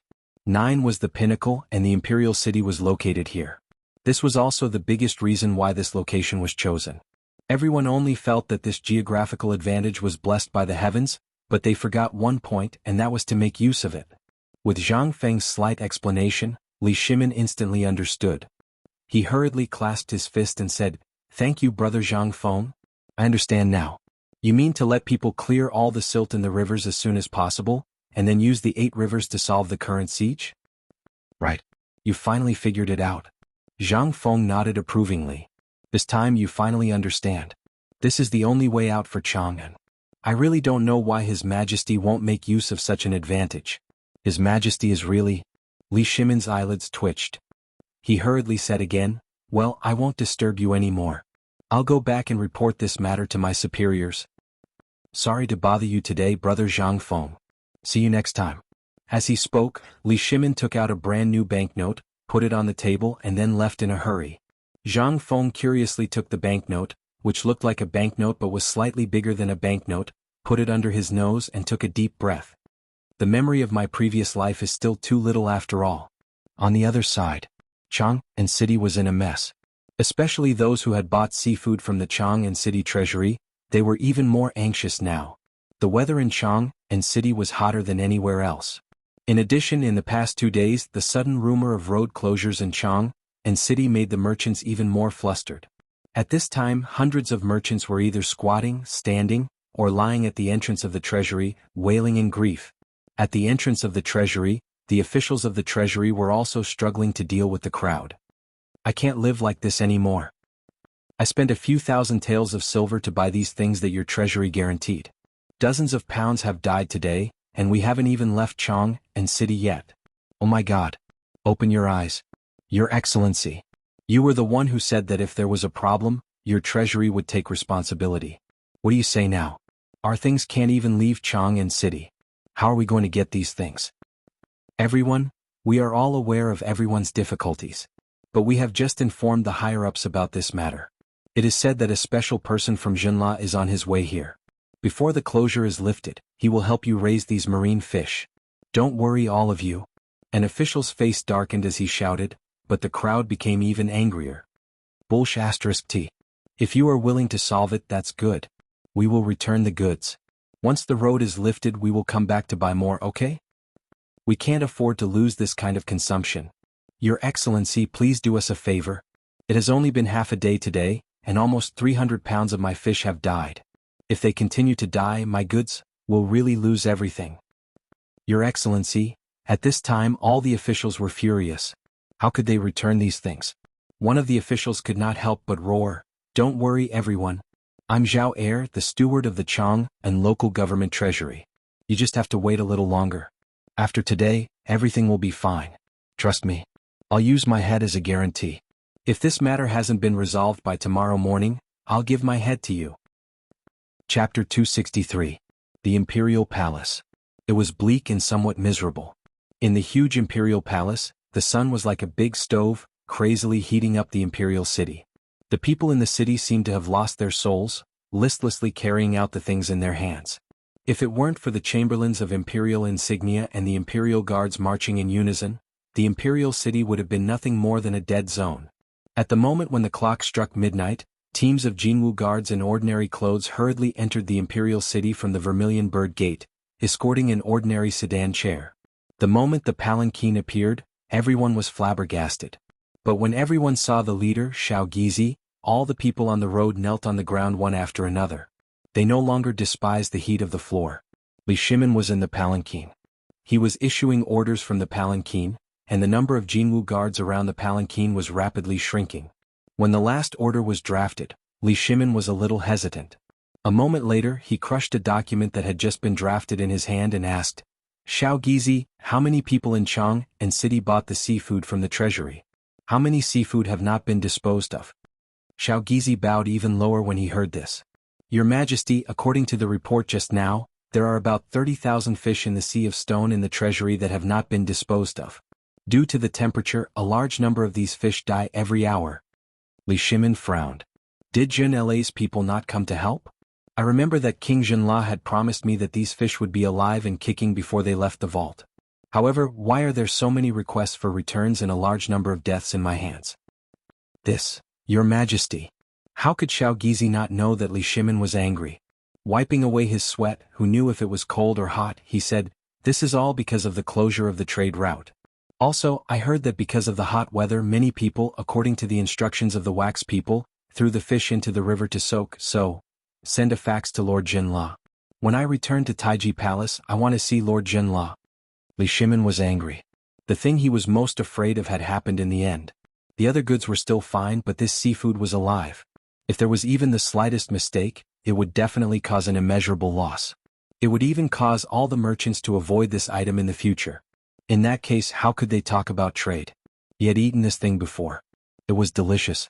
He never doubted Zhang Feng's words, because if he looked down on Zhang Feng's words, reality would give him a slap. This time was a good example. Therefore Li Shimin was afraid. What he was afraid of was that this newly established cooperative would cause irreparable losses because of this small matter. This was especially true for the plans of Tubo and the other countries. Junla's product was the best opportunity. Li Shimin would never allow any problems to occur. A moment later, the sedan chair finally appeared outside Taiji Palace. When the sedan chair appeared, groups of palace maids who had been waiting there fell to the ground uniformly. Even Wei Zheng and the others had been waiting for a long time. "Greetings, Your Majesty." When Li Shimin got off the sedan chair, everyone knelt down uniformly. Li Shimin waved his sleeves. "Rise." Then palace maids helped Li Shimin change into a robe as he hurried into Taiji Palace. When Li Shimin's figure appeared in Taiji Palace, King Junla also got up slowly. When he saw the solemn expression on Li Shimin's face, King Junla's eyes flickered rapidly. "Greetings, Your Majesty." "You may dispense with the formalities, King Junla." Li Shimin stepped forward to help King Junla up. Without any formalities, he said directly, "I called you here today because I have something important to discuss with you. I'm sure you already know about what happened in Chang'an. I would like to ask King Junla if those marine fishes can still be saved." "Yes." King Junla's eyes flickered as he thought to himself, as expected. When he saw Li Shimin heave a long sigh of relief, King Junla said, "The water of these marine fishes is definitely different from the water of the Tang Dynasty. I forgot to tell Your Majesty about this. After hearing about this from my subordinates today, I also thought about it carefully. This matter can actually still be resolved. As long as Your Majesty can remove the blockade of the trade route in a short period of time, I can guarantee that the loss of these fishes will be minimized within half a month." "Really?" Upon hearing this, Li Shimin's face was filled with joy. "I don't know how Your Majesty wants to handle this matter. I'll listen to you. However, as you know, most of the things in the Chang and local treasury have been sold. At this time, many merchants are gathered at the entrance of the treasury, looking for a solution. How can this be solved?" Li Shimin was not worried that King Junla did not know how to save the marine fishes. As a person who grew up by the sea, if he did not have this ability, he would have lived in vain. The most difficult part was how to save the things that had been sold. Otherwise, the trade route? It was just a joke. King Junla also frowned when he heard this. After pacing around the imperial study for a while, he said, "If Your Majesty trusts me, I dare to send more than 3,000 of my personal guards to help these merchants and save those marine fishes in a short period of time. As for the dead ones, if they are not rotten, I can also restore some of their value." Upon hearing this, Li Shimin was overjoyed. "King Junla, just tell me, what do you need? I can satisfy you." "Ha ha ha." King Junla laughed heartily. "I don't need anything, just 10 carriages of poisonous salt." Chapter 264. Li Shimin didn't understand the principle behind it. But if Zhang Feng was here he would definitely know. The poisonous salt was the crystallization of seawater after it dried up naturally. If it was added to water, it would turn ordinary water into seawater. And the dried salted fish made from dead fish would be coveted by people in the future. But Li Shimin didn't care about all this. What he cared about was to control the turmoil in Chang and city in the shortest time possible. As for the rest, he didn't care. Even if King Zhenla asked Li Shimin to help him kill someone, Li Shimin wouldn't hesitate. In the end, King Zhenla left in a hurry. After King Zhenla left, Wei Zheng and the others hurried into Taiji Palace. As soon as they entered, Li Shimin said without waiting for the others to salute, "Today I've found a solution." Hearing this, everyone secretly breathed a sigh of relief, but then frowned again. "Your Majesty, all the trade routes in Chang and city have been blocked by Guanlong. How can you find a solution so quickly?" "I think that if Brother Zhang Feng can fly, there will be a turning point in this matter." "Fly? Old man, do your family know that you're so mean to Brother Zhang Feng?" Okay. Li Shimin waved his hand. At this time he was no longer as dignified as before. He slowly took a sip of tea and said, "In fact, it's not so troublesome to fly." Wei Zheng hurriedly asked, "Your Majesty, do you mean to take the trade route? Does your Majesty want to use the Imperial City Guards? Do you want to force open a road?" Hearing this, everyone was aghast. This was tantamount to starting a war.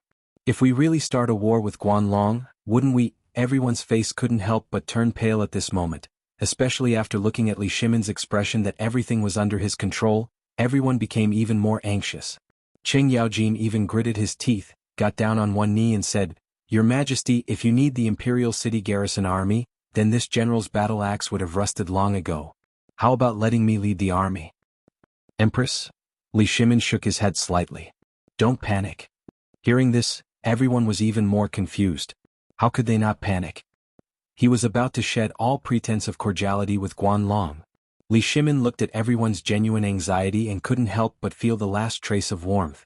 In this cold imperial court, at least there are some people who are truly thinking for me in the Tang Dynasty. Zhen? Li Shimin sounded a little excited. He slowly stood up. When Li Shimin opened his mouth, everyone hurriedly looked at Li Shimin. "We were just as anxious as all of you before, perhaps even less indifferent than all of you. But only now do we truly understand that we are not the only ones in this icy imperial court, but all of you." Zhen is very happy. Hearing this, everyone was even more confused. But since the emperor said so, how could they dare to stand still? They all knelt down in unison. "Your Majesty, we don't deserve it. It's our duty to share your Majesty's worries."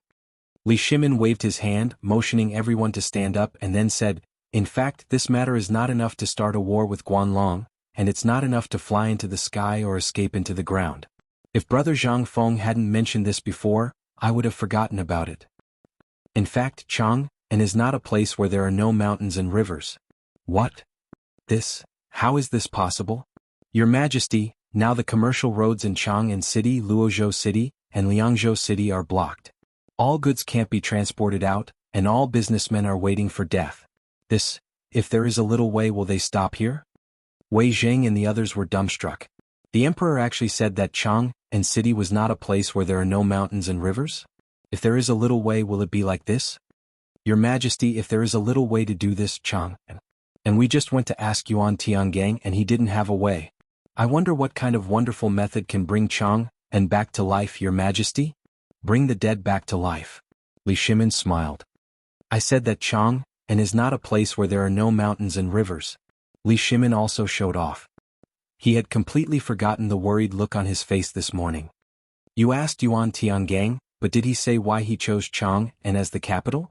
Wei Jing thought for a moment, discussed with Fang Xianling and others, and then said, "I remember very clearly that Chang'an City was the place where the dragon veins converged, and there were 8 dragons occupying it, and Chang'an City was the only dragon eye. As long as Chang'an was occupied, the country would be prosperous and the people would be at peace." "Yes." Li Shimin got up, looked at the crowd, and nodded. "I forgot this sentence before, but today I suddenly heard another statement from Brother Zhang Feng. 8 rivers of Chang'an." Everyone looked at each other and they were all shocked. 8 rivers or 8 dragons, they all knew.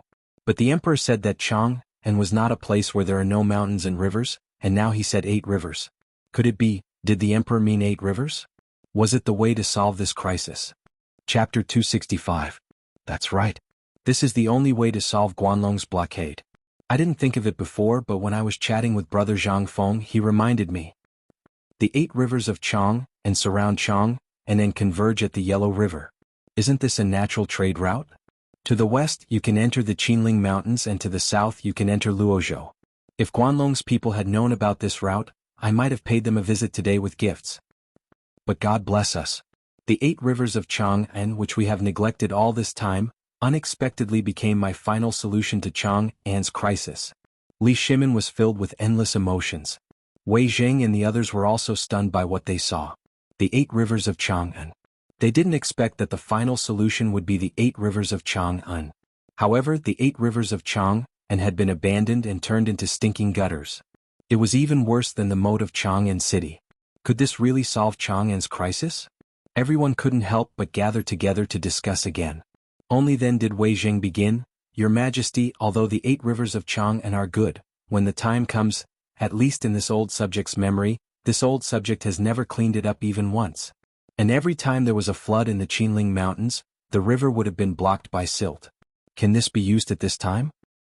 Your Majesty, this is a matter of great importance. Why don't we send someone to check it out tomorrow and then do something? Du Ruhui also tried to persuade him. Li Shimin waved his hand. He motioned for everyone to be quiet and then fell into deep thought. Someone in the imperial court must know about this matter. Otherwise, it wouldn't have been known by Guanlong's people so quickly. But who was Guanlong's person? Li Shimin didn't know. After all, there were too many people in the imperial court. There were so many that Li Shimin himself felt a headache. Although this matter was targeted by Guanlong, it was better to say that those in the imperial court were targeting him. Li Shimin's fingers dug deeply into his palm under his embroidered robe. The deep pain made him temporarily forget his impulse to clean up the court. Li Shimin lowered his head and closed his eyes, letting everyone see the killing intent in his eyes. A moment later, Li Shimin slowly opened his eyes. There's no need for tomorrow. Tonight, we will have everyone clear out the blockages in these rivers at all costs. Wei Zheng and Zhang Sun Wuji looked at each other, their eyes filled with shock. 8 rivers one night? How many people were needed? However, they also heard the implied meaning in Li Shimin's words. There were all kinds of demons and ghosts in the imperial court, and there were also many people with different surnames and 7 looks. The emperor wanted to avoid these people's eyes and ears and then deal with this matter before he was impeached by these people tomorrow morning. But one could imagine the difficulty of this matter. Emperor. At this moment, Qing Yaojin was excited. He hurriedly said, Your Majesty, you forgot someone. Hearing this, Li Shimin hurriedly asked, Who? The Navy Commander Zhang Liang. If his navy joins in tonight's action, then this matter is absolutely foolproof. Night action is difficult. Although there is a bright moon at night, if a landlubber who is not familiar with water goes down, it will definitely be a gift to the Water Dragon King. So I'm sure that the Navy will be better at this than anyone else.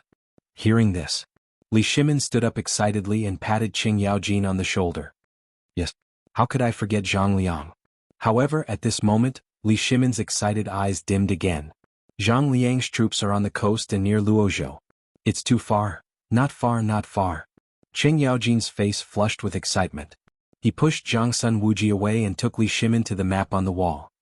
He pointed to the 8 waterways and said, Your Majesty, you don't know. Although Zhang Liang doesn't have a large army, I went to his house last time when I went to drink with him. Good guys, the yard is full of veterans. They are all good swimmers. These are all his loyal followers. After they retired, they had no place to go, so Zhang Liang kept them in his house. Fortunately, there are 3,000 mu of land. They are the ones who take care of it. But I always feel that it's a pity for these ducks to go ashore. I didn't expect to meet them tonight. Hearing this, Li Shimin couldn't help frowning slightly. In Zhang Liang's house, there were 3,000 retired veterans? What did Zhang Liang want to do? However, at this moment, Li Shimin couldn't help but smile. Patting the agitated Qing Yaojin, he said, Now that you mention it, we do remember. We had forgotten about this group of Navy soldiers who had once cut through all obstacles for the Great Tang. However, 3,000 soldiers aren't enough. You don't know about this, right? Although Zhang Liang is idle at home outside Chang'an City, he is still in charge of recruiting Marines. The place he is at is the training ground for Marines. Last time when we were drunk, he insisted on dragging me to swim. Good guy, there were tens of thousands of ducks in the dark. Success. Li Shimin's expression changed. He didn't expect that Zhang Liang would inadvertently save him. Pass down the decree. Let Zhang Liang bring all his men to the 8 rivers to clean up the waterways. If the cleanup is completed before dawn, I will personally set up the Chang and Navy residence and let this group of veterans manage the 8 rivers. Wei Jing, we command you to personally announce the decree. You must announce it in front of all the Navy soldiers. Wei Jing's eyes flashed and he hurriedly bowed. Yes, Your Majesty. Chapter 266. In Chang and City near Anhuimen, the reclining square was a lot more deserted. It was basically a place for retired veterans to enjoy their old age. The premise was that they had to have their own house in Chang and City. If they didn't have a house, they would be arranged to stay in Reclining Square. Hence, the name Reclining Square came about. In the past, it wasn't called Reclining Square. It was called Performing Arts Square. As many veterans stayed there, people jokingly called it Reclining Square, a good place to wait for euthanasia. To the west of Xia Reclining Square, near the Qingming Canal, was the mansion of Navy Admiral Zhang Liang. To the side of the mansion was the Qingming Canal. On the shore there were magnificent buildings. There were docks, small boats as well as water equipment used for training. In the filthy river where piles of feces floated down, it seemed so, what was it? On the other side, a large group of dark-skinned, muscular men with tan skin as if they had been smeared with tung oil were following behind each other. A group of middle-aged men who looked like teachers had their hands behind their backs and were holding large bamboo poles in their hands. They squinted their eyes and stared at the surface of the water. On the other side, a man was leisurely chanting the number. Many times, even though he had already said 10, he seemed to be suffering from Alzheimer's. The next word he shouted would become 2. Who the F***ck was 2? However, all the dark-skinned men stuck their butts out and buried their heads deep in the water. They didn't dare to poke their heads out. At this time, if any unlucky man dared to poke his head out, what awaited him would be fried meat with bamboo poles in the hands of the veterans. At the highest point of the training ground, Zhang Liang stroked his white beard and squinted his eyes at the butts sticking out of the water. He couldn't help but nod. Not bad. Not bad. The quality of this year's batch is not bad. Old Lin. You've done well. When the salary from the Ministry of Works arrives, I'll reward you with 10 taels of silver. Beside Zhang Liang, a man with a mustache and a face full of pockmarks quickly bowed and said, Thank you, Commander. Zhang Liang waved his hand. Since you've already retired, you can just call me Old Master in the future. Do you think I won't dare to talk about this Commander-in-Chief outside? Hearing this, Elder Lin hurriedly knelt on the ground, his body trembling with excitement. In this general's heart, you are still the Commander-in-Chief. It's always one for life. Ah, good. Zhang Liang helped Old Lin up with great relief. However, at this moment, a nimble servant hurriedly climbed up the 30 Shanghai platform and hurriedly reported, Governor, Duke Sheng is here. Zhang Liang's eyes flashed. He waved his hand and asked, What's the matter? I don't know, but I saw that Lord Protector Zheng had His Majesty's Imperial Edict in his hand and was on his way to the drill ground. That's why I thought it was suspicious and came to report to you in advance. Imperial Edict? Wei Jing actually came in person? What did he come here for? Zhang Liang was puzzled. The Imperial Edict was usually read by someone from the Department of Internal Servants, and he hadn't received an Imperial Edict for many years. What was the Emperor's intention this time? Of course, Zhang Liang knew what had happened in Chang'an City, but the Emperor had come to him at this time. What was the meaning of this? He couldn't see through it. He waved his hand and said, Send the message. Everyone stop training and wait for the Imperial Edict. Yes. Although he didn't know why. Since the Emperor had issued an Imperial Edict as an official, he had to accept it. Otherwise, he would be disobeying the Imperial Edict. Moreover, the strange thing was that this time, Wei Jing didn't read the Imperial Edict in the mansion but came to the drill ground. Could it be, did the Emperor know that there were veterans in his mansion? But His Majesty knew about this. Although he didn't know the exact number, he didn't hide it. Strange. All of this was very strange. When Zhang Liang came to the drill ground, a group of greasy black men were standing in line, panting. Wei Jing's voice sounded not far away. Brother Zhang. Long time no see. Zhang Liang hurriedly cupped his fists when he heard that. Prime Minister Wei. I wonder what brings you here today? We haven't seen each other for almost half a year. Let's go to the mansion and have a drink. Wei Jing, who was wearing a red robe, sighed. Let's wait for the next time. This time, I'm here to read the Imperial Edict of the Emperor. Brother Zhang, shall we accept the Imperial Edict? Zhang Liang cupped his fists. Then the eunuch from the Minister of Internal Affairs behind Wei Jing screamed, "The imperial edict is here. Zhang Liang, accept the imperial edict." All kneel. Whoosh, whoosh. In an instant, the swarthy men all knelt down in unison. Even Wei Jing was a little shocked. Are these all the soldiers of the Tang dynasty? But his eyes flashed. Wei Jing's expression suddenly changed. He read the imperial edict. By the will of the heavens, the emperor says. Today I learned that Minister Zhang has 3,000 retired soldiers. This is my mistake. I forgot that you have made great contributions to the Tang dynasty. Zhang Liang's expression changed. The expressions of all the Marines present, especially those veterans, changed greatly. There were even some old soldiers who were trembling all over at this moment. The emperor didn't forget us. But at this moment Wei Zheng's voice sounded again. I intend to set up a navy mansion in Chang'an. Today I have a request for all of you. Tomorrow morning clear out 8 rivers that can carry ships. If you complete the task, I will appoint the person you choose as the steward of the navy mansion. From now on he will be responsible for managing the 8 dragon veins in Chang'an. Hearing that, a mouthful of blood spurted out of Zhang Liang's mouth, and he completely fainted. Chapter 267. Wei Jing sighed after announcing the imperial edict. Someone summon the imperial physician. Quick! Send Governor Zhang back to his residence and take good care of him. Wei Jing knew that this would happen today. If it weren't for this incident and the emperor's desire to clean up the 8 rivers, Zhang Liang's actions would have led to his demise. Now Zhang Liang fainted, which was the best outcome. The emperor had only transferred all the navy veterans around him.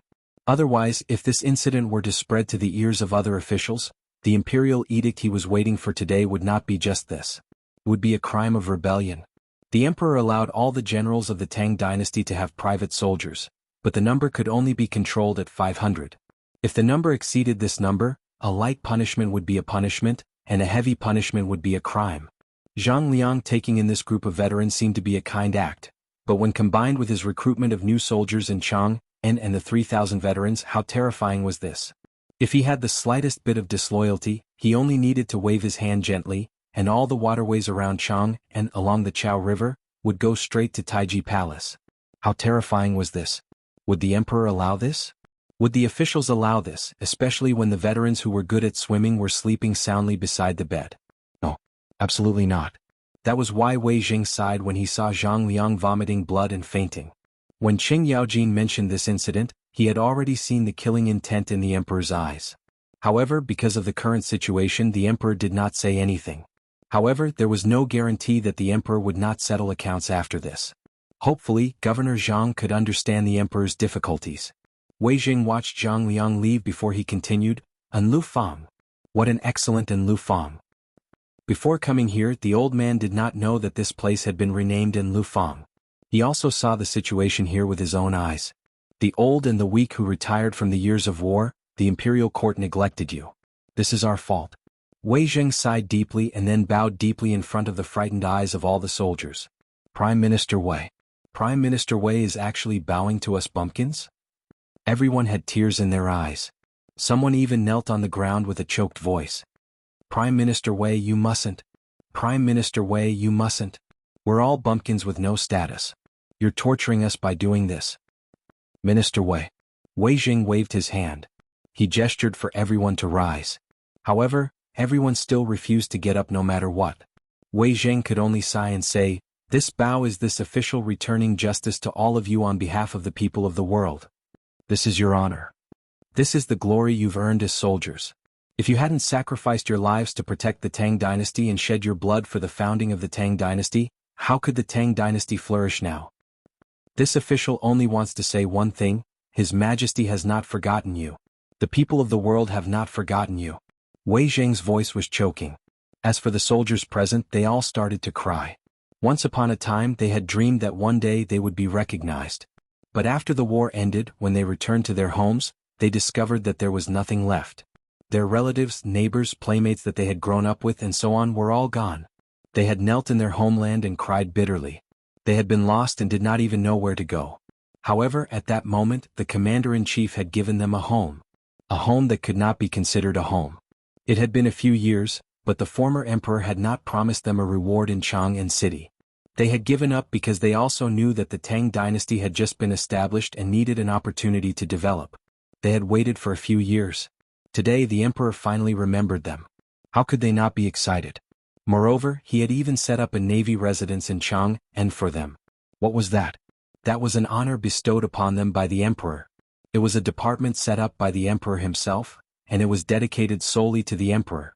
At that moment they suddenly felt that their backs were straightened. They were no longer wandering ghosts.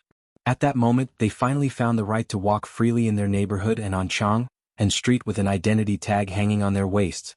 They were also people with an organization and status. Everyone wept bitterly once again. Even the cries here attracted the old and weak soldiers who were waiting to die in the reclining square. After they heard this news, their originally numb eyes suddenly shone with a light of excitement once again. We found our goal. The emperor has not forgotten us. The Tang dynasty has not forgotten us. Wei Zheng looked at the vast expanse of dark, tower-like men who were suffering under the scorching sun like children. He also choked with sobs. Those were the soldiers who had once exchanged their lives for the peace of the world. Wei Zheng had an impulse many times. He really wanted to grab those people in the court who opposed the soldiers and see if they could still be in the court peacefully if it were not for those bumpkin soldiers. Wei Zheng sighed deeply. The imperial censor and the eunuchs of the Minister of Internal Affairs behind him also fell silent. They lowered their heads and hurriedly recorded everything they saw.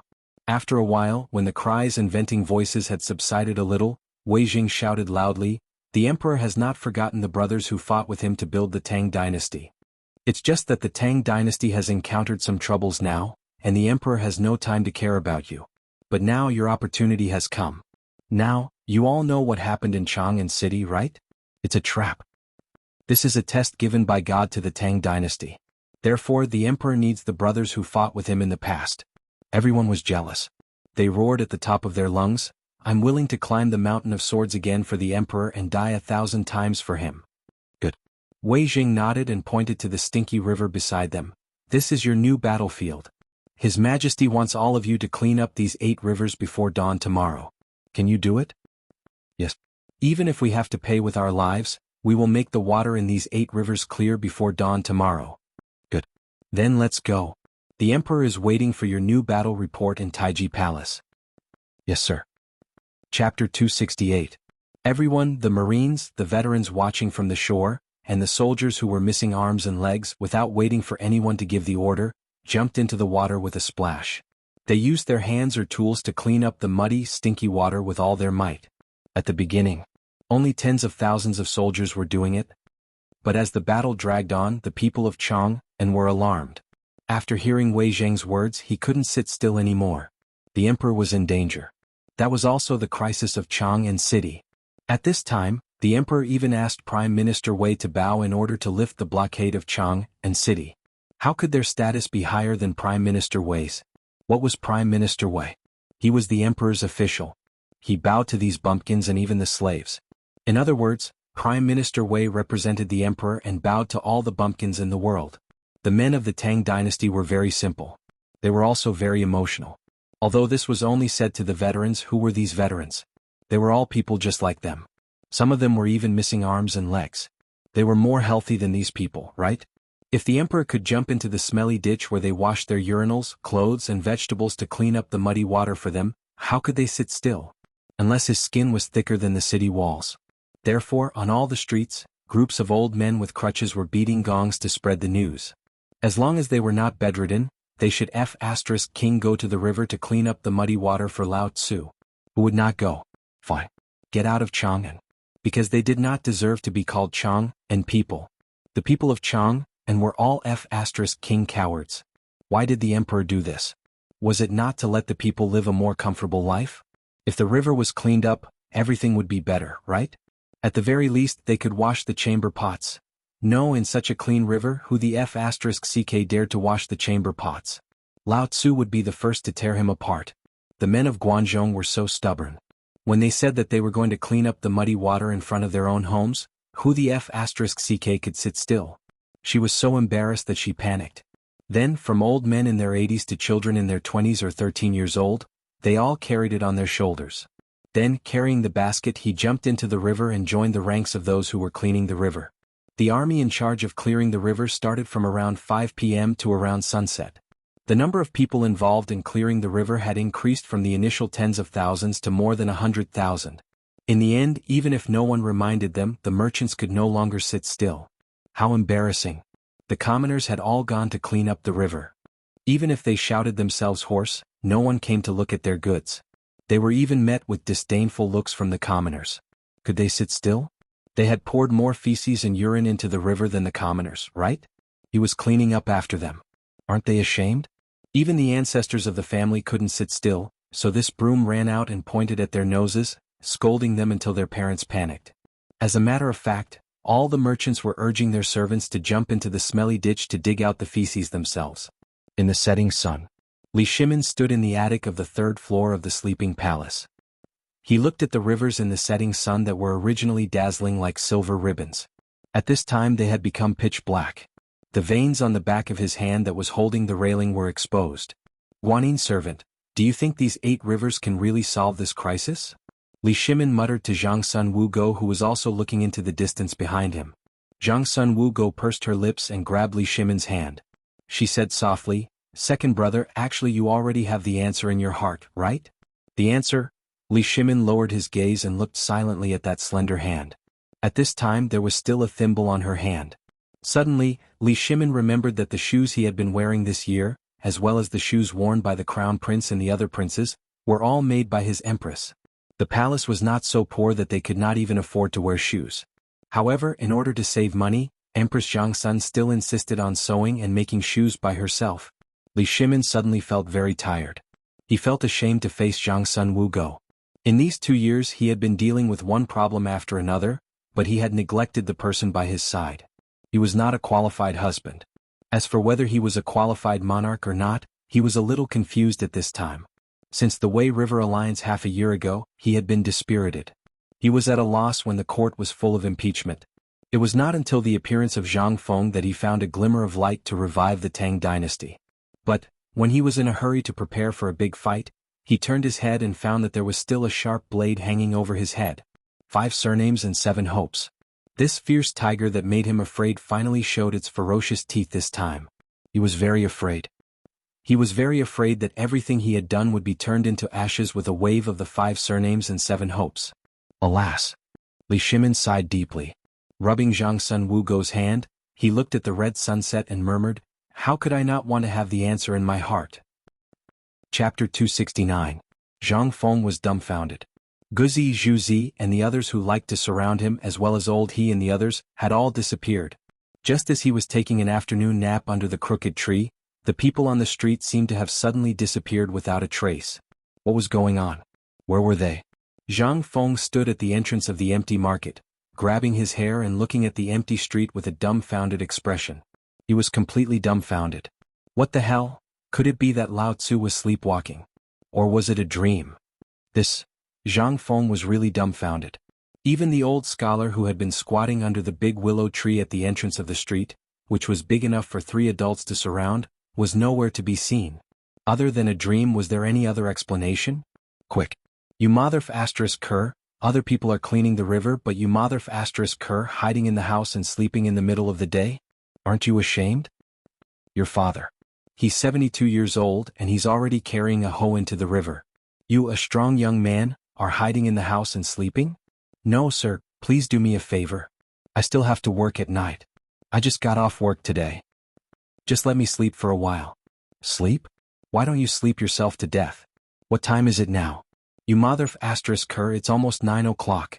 Quick, don't talk nonsense, 2 hours is enough for you to clean up the river's feces. Amidst the waves of cursing and begging, Zhang Feng stared at an old man in the market, who was pulling the night watchman's ear and walking over.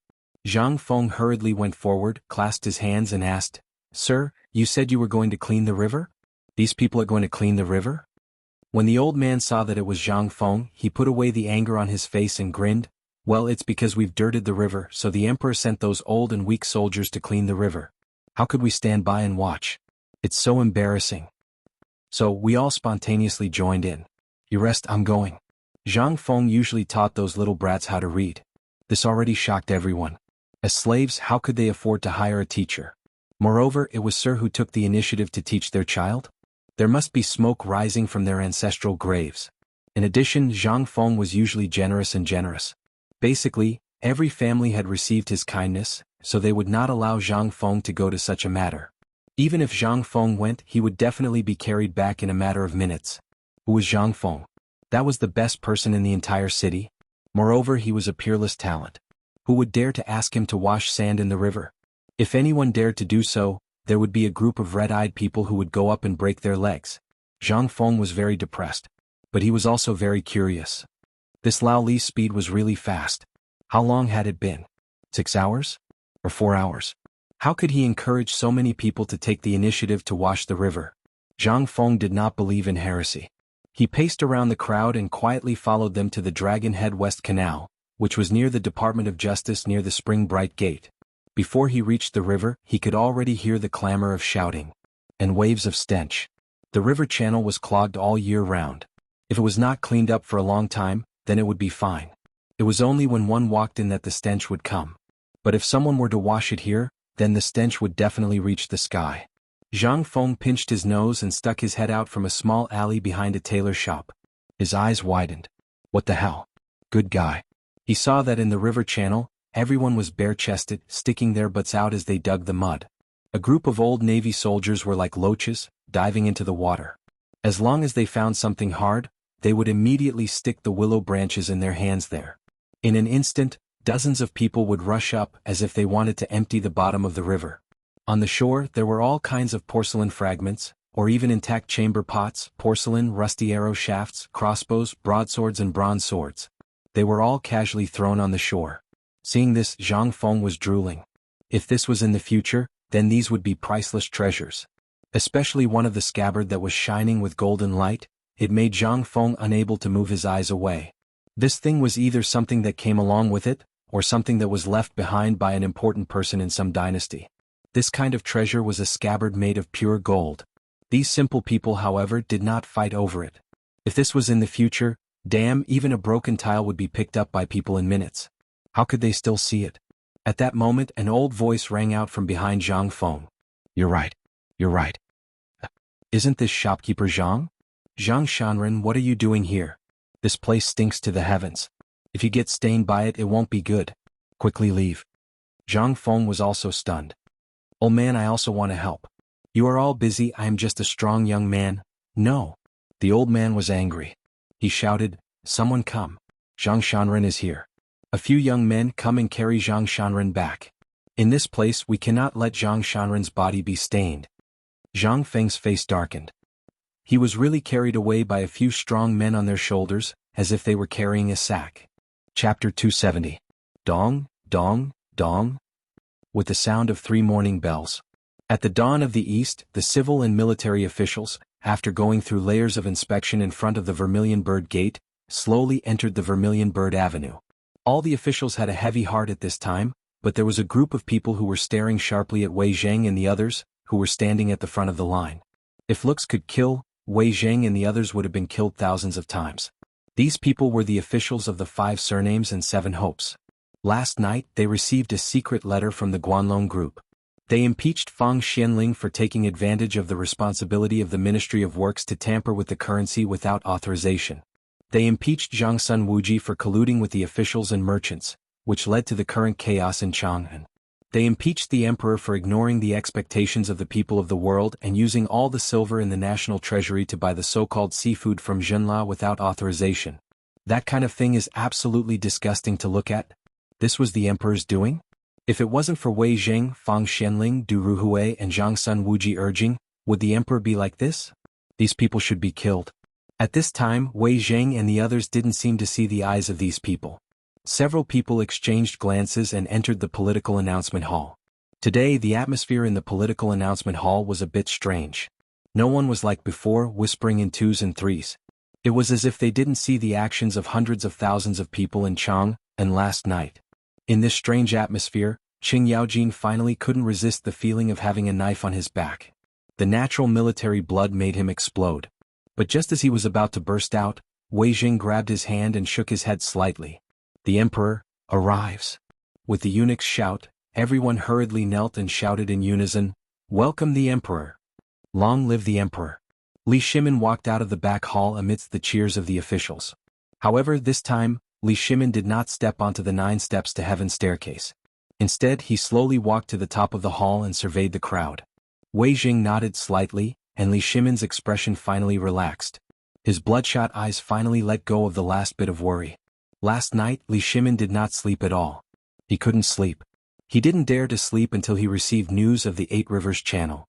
This was because he knew that something was bound to happen at the morning court.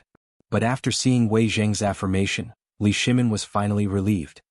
Everyone rise. Thank you, Your Majesty. Everyone stood up. However, there were still a dozen officials who remained kneeling on the ground. A murderous intent flashed in Li Shimin's eyes as he asked, Minister of Taichang Temple, what are you waiting for? The Minister of Taichang Temple and the others hurriedly knelt and said, Your Majesty, we have something to report. Your Majesty.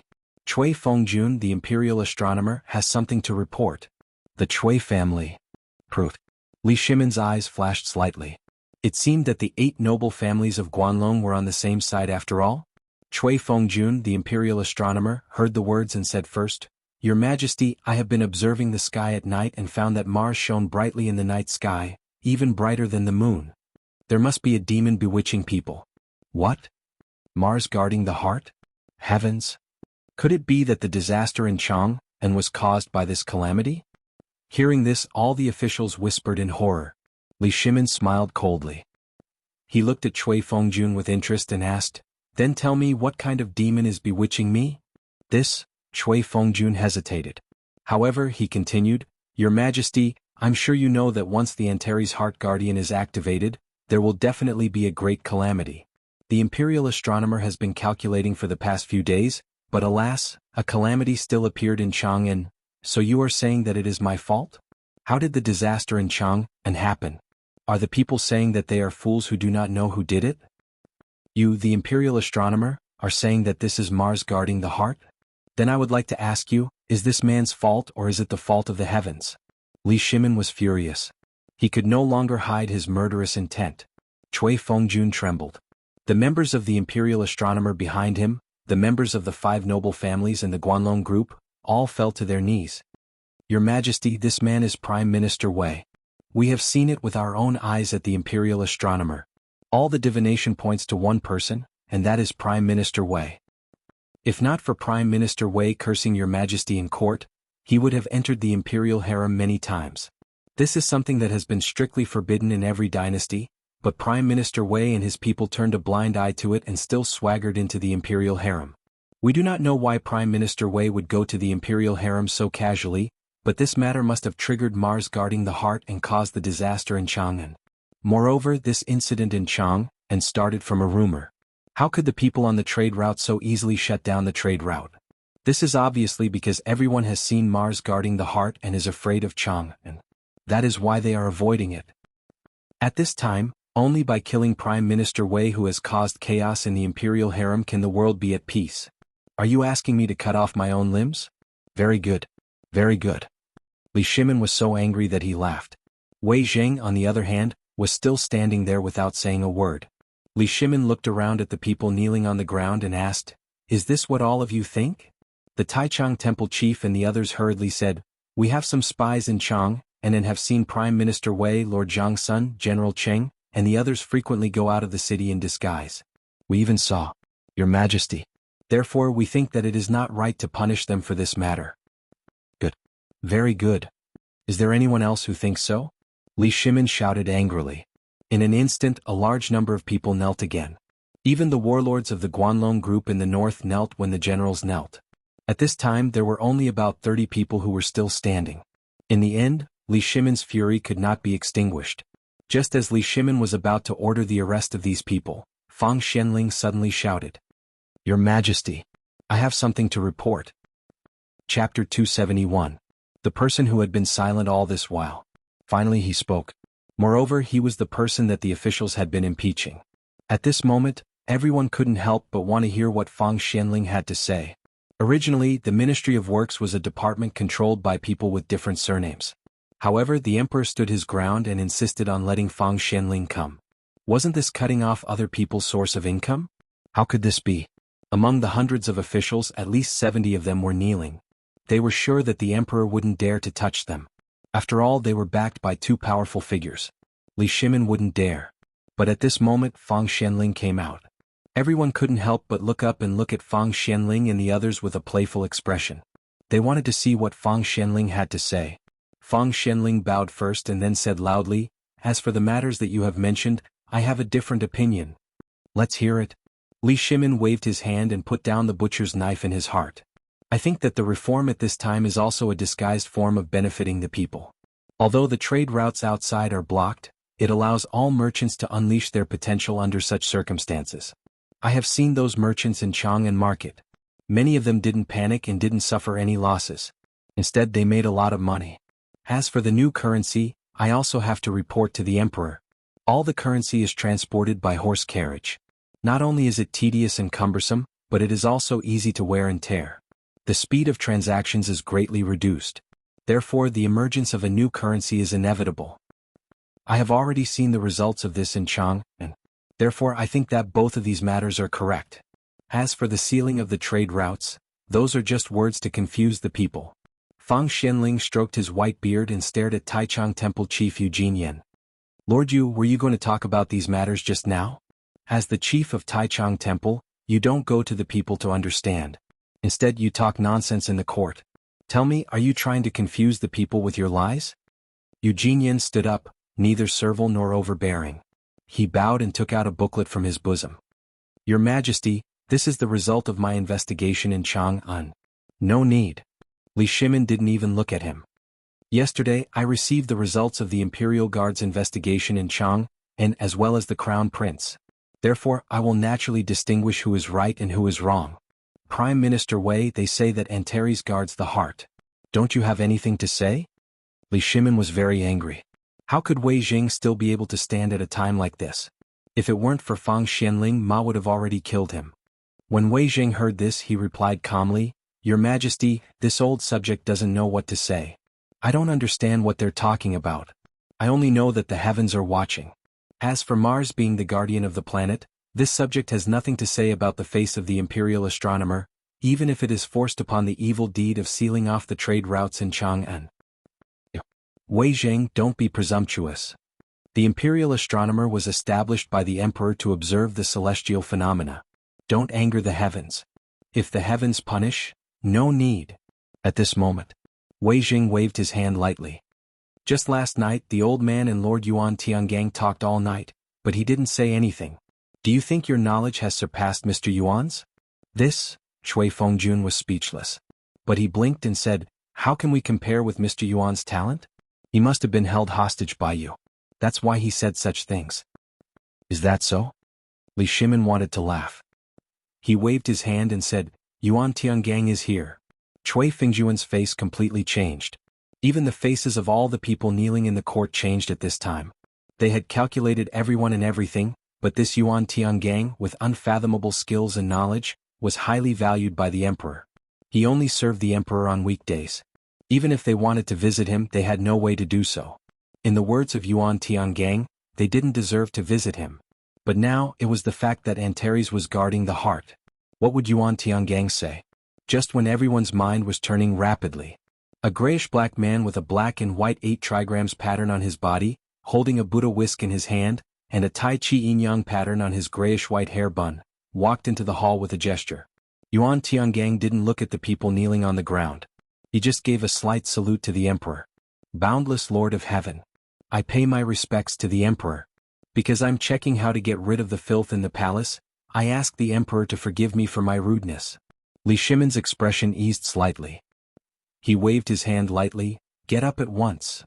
Now some people say that Antares was guarding the heart because Prime Minister Wei went in and out of the harem many times, which led to the closure of the trade route in Chang'an, and by evil people. What does Mr. Yuan think of this matter? Antares was guarding the heart. Yuan Tiangang was stunned. "Your Majesty, I usually meditate on the roof at night. Why don't I see Antares was guarding the heart? Is there another master in the world?" "No."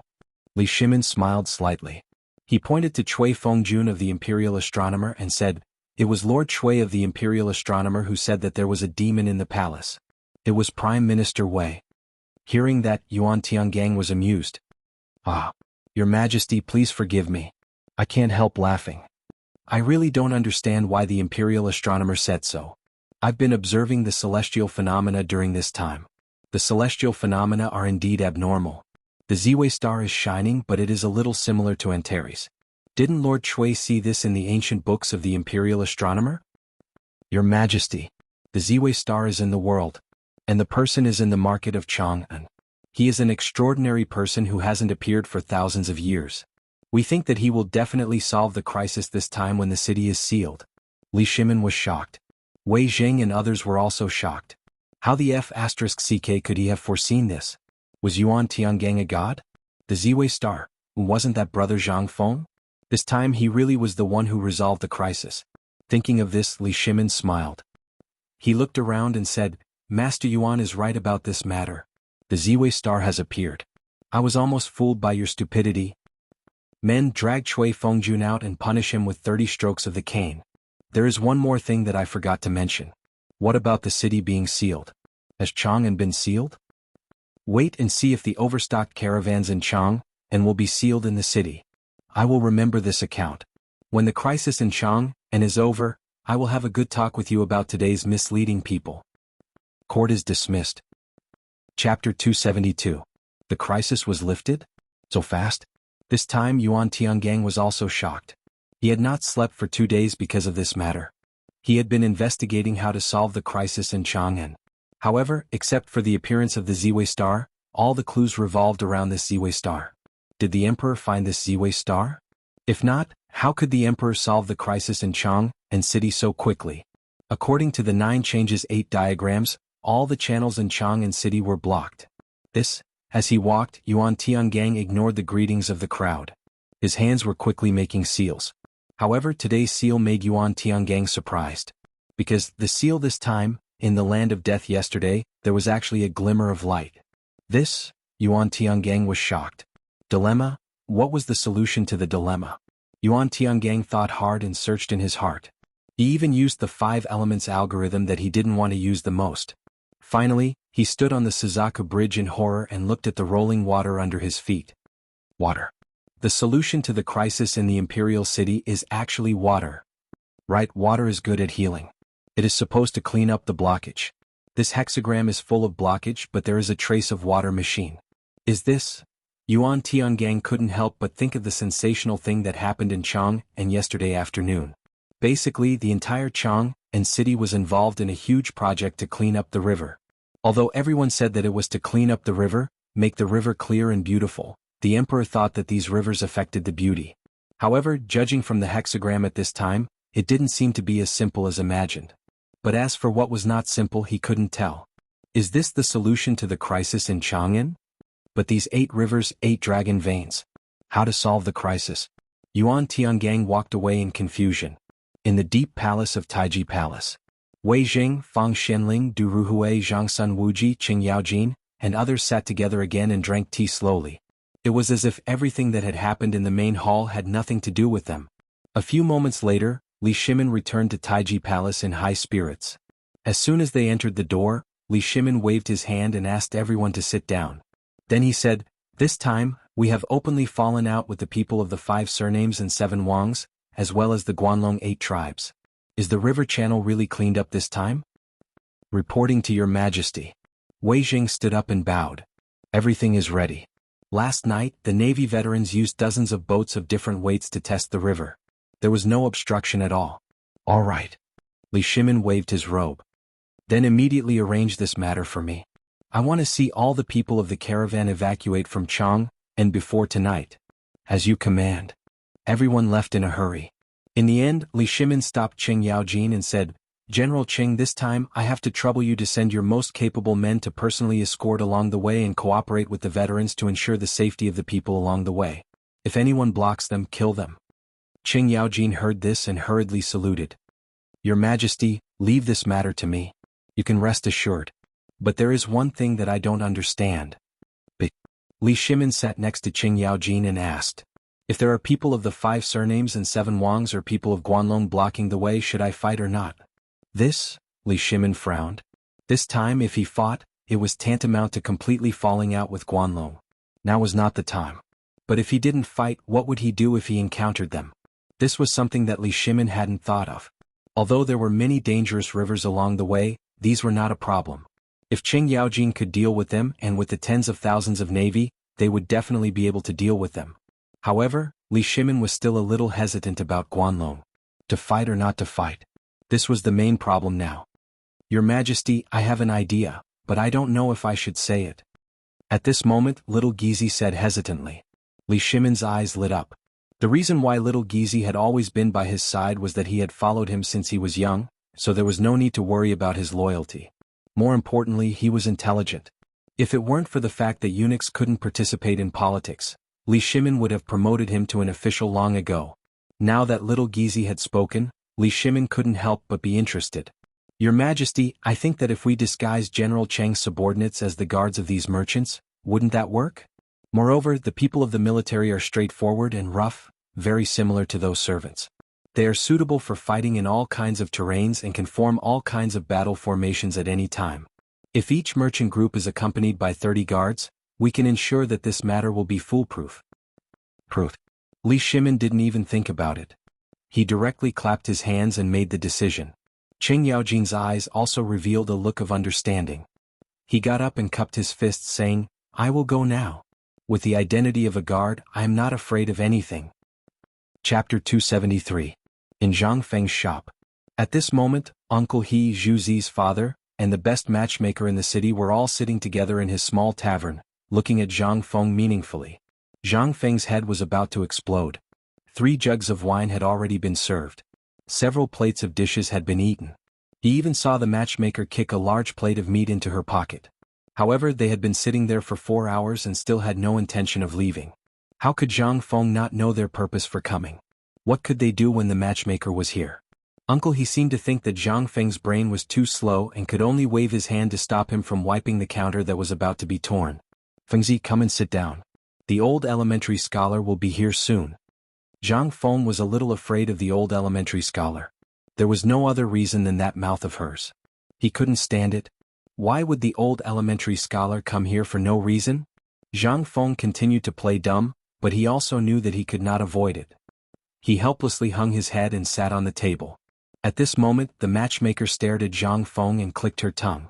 Her mouth was like a cricket's and Zhang Feng almost slapped her. After looking at him for a long time, the matchmaker finally nodded and seemed satisfied. After a while, the old elementary scholar strode into the small tavern and pushed Zhang Feng away with a slap. He sat on Zhang Feng's stool and poured himself a bowl of wine. After drinking a bowl of food happily, he said, I went to see that family. They accepted the gift and I also met their daughter. She is very beautiful and can give birth to a son. Wait. Zhang Feng exploded. He hurriedly asked, Old elementary scholar, you want to get married? Which family's daughter is blind? No, I mean she has such a good eye for a gentleman and likes you? The old elementary scholar's face immediately darkened. He glared at Zhang Feng but did not argue. Old man is thinking for you. Originally, old man thought that by finding a marriage for you he could get a free drink in the future. Now it seems that this is what Zhang Feng thinks of the old man? No. How can that be? You're an old man of great talent and wealth. I'm afraid I can't even catch up to you. Zhang Feng felt a headache coming on. Old man continued to flatter the old scholar, but the old scholar didn't seem to hear him. He talked to the matchmaker in a low voice for a while, then slowly took out a jade pendant from his chest and sighed. This jade pendant was originally prepared by old man's mother for my future wife, but I'm all alone now and I'm afraid there's no hope. So I'll leave it to you, brat. Take it as a congratulatory gift from old man. Don't refuse. This piece of jade is rumored to be an antique from the Qin Dynasty. The old scholar's heart ached. Zhang Feng had a headache. Damn it, did they ask for my permission? Lao Tzu hadn't even met that girl and they already arranged this? *CK. Uncle could tolerate this but Lao Tzu couldn't. Old man, wait. Zhang Feng hurriedly snatched the jade pendant from the matchmaker's hand and put it away. I appreciate your kindness, but this matter is about the parents' orders and the matchmaker's words. I've done my research. Your family members are all gone in the flood and landslide. That means that you're the only heir of the Zhang family. Then this is easy. Since you don't have parents and we respect you so much, then we'll consider ourselves your elders and help you. Matchmaker? This is the best matchmaker we've found in Chang'an. When old woman Wang heard that she was going to be a matchmaker for you, she didn't even ask for the money. That's right, brother Zhang. To be a matchmaker for such a kind person like you is a blessing that I, old woman Wang, have cultivated for 8 lifetimes. Don't think too much about it. I'm quite famous in Chang'an City, so don't worry about this marriage. Since the girl's family has agreed to it, it'll definitely happen. Success my ass. Lao Tzu had agreed to it a few moments ago. Zhang Feng rolled his eyes. Uncle He, Father Zhuzi, Old Man Wang, I appreciate your kindness, but I've promised my family and my master that if I don't make a name for myself, or if I don't meet someone I truly like, I, Zhang Feng, would rather be a bachelor for the rest of my life than bring shame to my family's name or bring shame to my master's reputation. This, the old scholar was shocked. However, at this moment, Zhang Feng took out a jade pendant that he had gotten from Prince Junla. That was a supreme-grade purple jade. It was so dazzling that it hurt everyone's eyes. The purple jade was engraved with a hollowed-out pattern of a phoenix seeking a phoenix. A string of gold particles was attached to the pendant, which made the jade pendant look very magical. Zhang Feng sighed and said, "This is the treasure that my master bestowed upon me. Do you believe me now?" The old scholar was in a dilemma. He had forgotten about Zhang Feng's mysterious master. If it wasn't for his guidance, how could Zhang Feng have such achievements in literature at the age of 20? Whether it was the wine, dishes, food, or even the fine salt, all of them were easy to handle. Since his master had spoken, what could they do? In the end, they fiddled with it in a low voice, shook their heads and sighed before leaving. However, when they reached the door, the old scholar's face darkened and he reached out to take back his jade pendant. Just when Zhang Feng thought that this matter was over, the old scholar hurriedly asked, "What's your master's name?" Chapter 274. In Li Shimin's Palace. It was rare for Li Shimin to have a good sleep.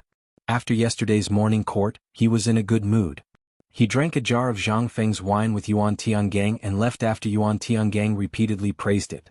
This made Li Shimin's mood particularly comfortable. Even someone as strong as Yuan Tiangang didn't expect that he could use the Chang and 8 rivers to solve this crisis. How could Yuan Tiangang be amazed? Li Shimin, who was in a good mood, fell asleep after a tender moment with Empress Zhang Sun. This was the first good sleep he had since he knew that Guanlong was going to stir up trouble. However, as soon as he woke up from such a good sleep, he received a piece of disturbing bad news. Seeing that Li Shimin had woken up, Xiao Gizi helped him dress and eat. Then he said, "Your Majesty, Prime Minister Wei and Lord Zhang Sun have been waiting outside the palace for a long time." Hearing this, Li Shimin didn't take it seriously and waved his hand. "Send them in and have a drink with me." A moment later, as soon as Wei Zheng and Zhang Sun Wuji entered the door, they knelt in front of Li Shimin with a plop. Li Shimin, who was in a good mood, knew that something had happened when they knelt. How could he be in the mood to eat at this time? Throwing away his chopsticks and dismissing all the palace maids and eunuchs, Li Shimin asked in a deep voice, "What happened? If nothing had happened, would they be like this? That would be like encountering a ghost." Wei Zheng and Zhang Sun Wuji looked at each other. Zhang Sun Wuji said, "Your Majesty, something has happened. The water of the Chang and 8 rivers can indeed carry ships, but I don't know what happened to the ships. I don't know if the water is too shallow or something else, but most of the ships are in trouble." "What happened? They sank. How could it be? Didn't you say that they had been tested by the Navy? How could something have happened?" Li Shimin was angry. This was the last thing he wanted to hear. But at this time something really happened. How could he not be worried? "Your Majesty, we've asked the Navy soldiers. They mentioned something about load capacity, water draft, and so on. I don't understand either, but the general idea is that the riverbed of the 8 rivers is full of stones. Large ships can't enter, and most of the small cargo ships would be pierced by the stones at the bottom of the river before they could even leave Chang'an's boundary." "What? How is this possible? Then have the merchants' goods been saved?" "The goods are fine, but the joy they had just built was shattered once again. Some people even fainted on the spot. The 2 of them didn't dare to imagine what they were seeing. If His Majesty knew, then, but how could Li Shimin not imagine such a scene? Although they only concealed the worst part, how could he not know how miserable it was to hear such things from their mouths? Then, is there a way to solve this problem?" "Yes." Wei Zheng continued, "I personally went to find Zhang Liang. He said that if we want to sail, we have to clear the dark stones in the entire river or change to a light boat. But it's obvious that clearing the riverbed from here to the Yellow River is impossible. It's impossible to change to a light boat. Although a light boat is good, the cargo capacity is too small, and there aren't that many ships near Chang'an. Shallow water. Dark stones. If they knew the importance of the 8 rivers earlier, this wouldn't have happened. They saw a glimmer of hope. But now their hope was shattered again due to their negligence. How could Li Shimin not be worried? Is there any other way? Li Shimin rubbed his forehead and asked. This time the two of them were silent. Li Shimin once again felt the world spinning around him. Is there no other way? Then, does God want to destroy the Tang Dynasty? Li Shimin's anger couldn't help but surge again when he thought of the faces of the Guanlong group. Li Shimin didn't hide the matter this time, so everyone in Chang and city knew that all the goods were out of Chang and through the waterway. The goods were out. But they were stranded outside Chang and city. What's the use of that? In less than half a day this matter would spread all over Chang and city. By then it wouldn't be a panic. In Li Shimin's mind, as long as there was a ship that could be recorded in the books, he went through them one by one. However, there wasn't a single ship that could be used. Or it could be said that it was too late. What should I do? Is there no one in the Tang Dynasty who can solve the current situation? Is there no other genius in Chang and city except for Brother Zhang Feng? Li Shimin was really anxious. Your Majesty, we found the most experienced boatmen in Chang and city, but they can't do anything. I think that perhaps only Brother Zhang Feng can solve this matter. Li Shimin was silent. Brother Zhang Feng. He slowly sold his guilt to Zhang Feng. Everything needs to be solved by Zhang Feng. Is there really no one in my court? In the end, Li Shimin thought about it, but there was really no one who could be useful. Sigh. Let's go and find Brother Zhang Feng. Chapter 275. In the tavern. Zhang Feng was once again like a dead fish, lying on the table and sleeping soundly. On the ground next to him, several lobsters jumped out of the wooden basin and jumped on the ground, but he didn't notice. And at this moment, 3 black shadows suddenly blocked the glaring sunlight at the entrance of the tavern. Zhang Feng couldn't help but feel a little uncomfortable. Looking at the 3 black shadows at the entrance, Zhang Feng scratched his head and said, "The tavern is closed today. Brother Zhang Feng, why don't you receive me when I'm here?" The familiar voice woke up Zhang Feng, who was about to go back to sleep. Yo, Laoli? Have you finished your business? I just heard that the goods in Chang and city have all gone out through the river. Come, sit. I'm going to wash my face and wake up. Zhang Feng got up and went to the backyard to wash his face with cold water. Only then did he go to the front hall refreshed. Li Shimin admired the new furniture and clicked his tongue in wonder. Brother Zhang Feng, why did you remember to change the furniture? These things are worth a lot. Yes.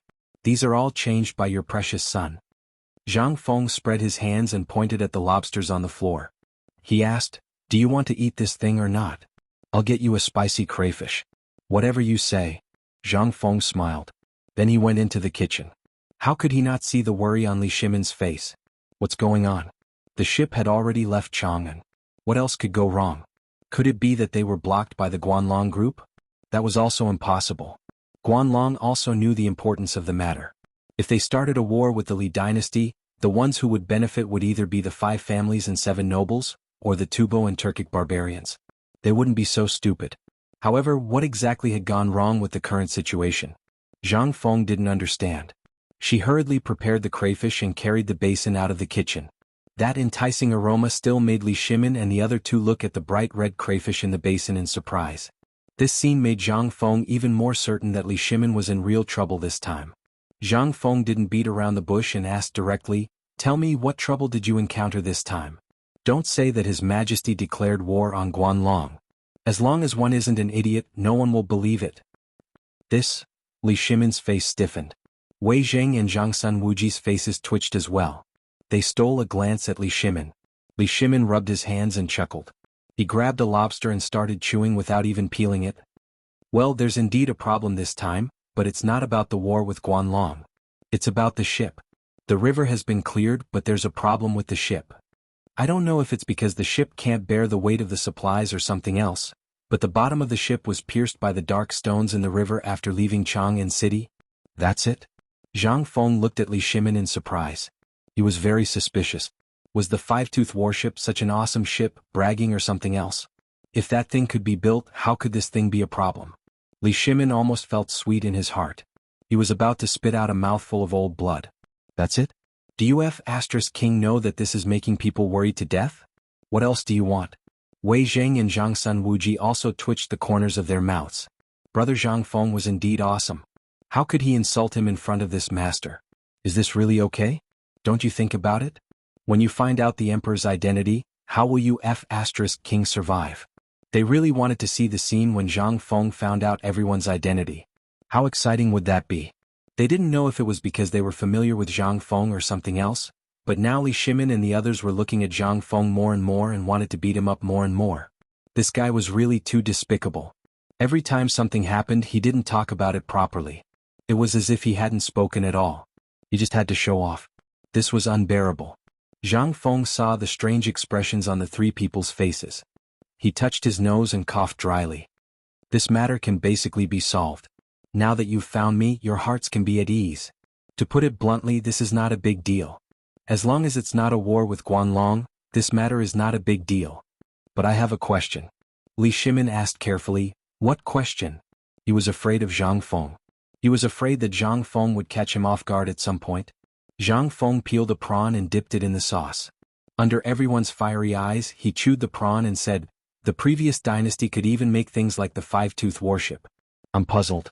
This is such a simple thing. Can't you think of it? Just say it. What's the solution?" Zhang Sun Wuji had completely lost his patience and asked directly. Zhang Feng shrugged and felt bored.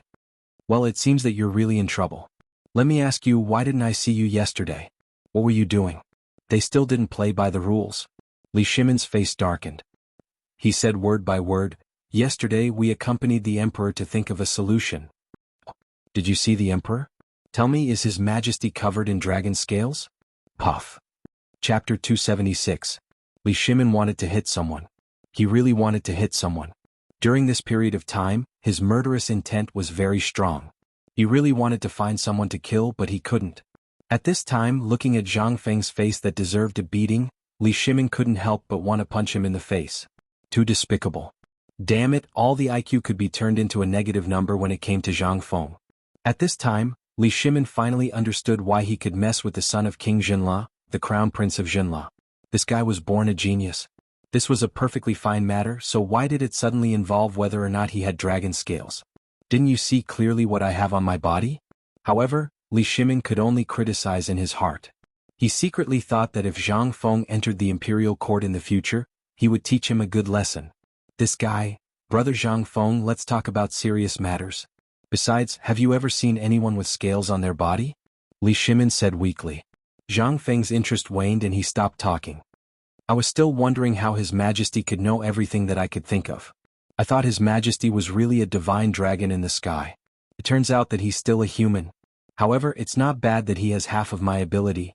Today I, Zhang Feng, dare to bet that there's really no one other than His Majesty who can guess what I can guess. Zhang Feng's flattery made Li Shimin feel comfortable all over. He automatically ignored Zhang Feng's claim that he only had half of Zhang Feng's ability. He was just saying it and couldn't be taken seriously. By the way, brother Zhang Feng, you mentioned the five-toothed warship. Do you mean that you want to use the five-toothed warship to transport goods to Chang'an? But whether it's the Ba River or the Wei River, they can't carry such a heavy ship. Moreover, there are stones everywhere under the riverbed. There's no way to do it. Li Shimin didn't want to retreat anymore and went straight to the point. He was afraid that Zhang Feng would start rambling again. That's easy. Zhang Feng patted Li Shimin's shoulder and wiped his hands. The five-tooth warship definitely won't be able to come, but as you said, there are no ships that can transport these goods out. Then tell me, how much water does the five-tooth warship need? What is draft? Li Shimin looked around. Zhang Sun Wuji and Wei Jing also shook their heads in confusion. He couldn't understand it all. Zhang Feng slapped his head. Only then did he remember that if people in this era knew how much water they needed to eat, they would be really awesome. Fine. Forget it. Let's put it this way, which river can the five-tooth warship reach at most? Li Shimin understood this time. Zhang Sun Wuji continued, if it's not loaded, it can reach Yongzhou. But that's the limit. However, most of our goods have to go around the Qinling Mountains and pass through Jingzhou to reach Liangzhou. Large ships can't go up there at all. Moreover, the Qinling Mountains are steep and there are many stones in the river. I remember that there was a rainstorm a few days ago. Did the Wei River that passes through the Qinling Mountains rise? Zhang Feng's brainless question instantly shut Zhang Sun Wuji up. There was no room for discussion. Zhang Feng frowned and said to himself, If that's the case, it's indeed difficult to travel on large ships. But if we change it to a small boat, won't it be different? No. The weight of a small boat is small and Chang, and doesn't have that many light boats. This method won't work. We've discussed it before. It still won't work. Zhang Feng frowned. After drinking a mouthful of wine, he took a piece of bark from the table and placed it on the wine bowl. Instantly, everyone's eyes focused on the piece of bark. Everything about this table is good. But why is it all bark under the table? Oldly, I don't know if your son bought me inferior goods? Li Shimin rolled his eyes. Let's not talk about other things. Just take out a little bit of the stuff from Prince Jinla and you can exchange everything here with pure gold. Isn't this table always like this? What does it have to do with what we're talking about? Li Shimin was going crazy. Zhang Feng pursed his lips. Alright, your son is awesome. The things he gives away are the best. Then let's not talk nonsense. Take a look at this bark. What do you think? Are you sure you can't understand it? Li Shimin couldn't help narrowing his eyes at Zhang Feng's last question. You're talking about making a raft out of bark?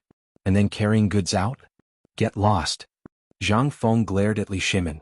He said resentfully, when you go out, don't say that you're Zhang Feng's brother. Why are you so stupid? This is a wine bowl. Can I put anything else in it? What I mean is, you can make it into a raft. A bamboo raft.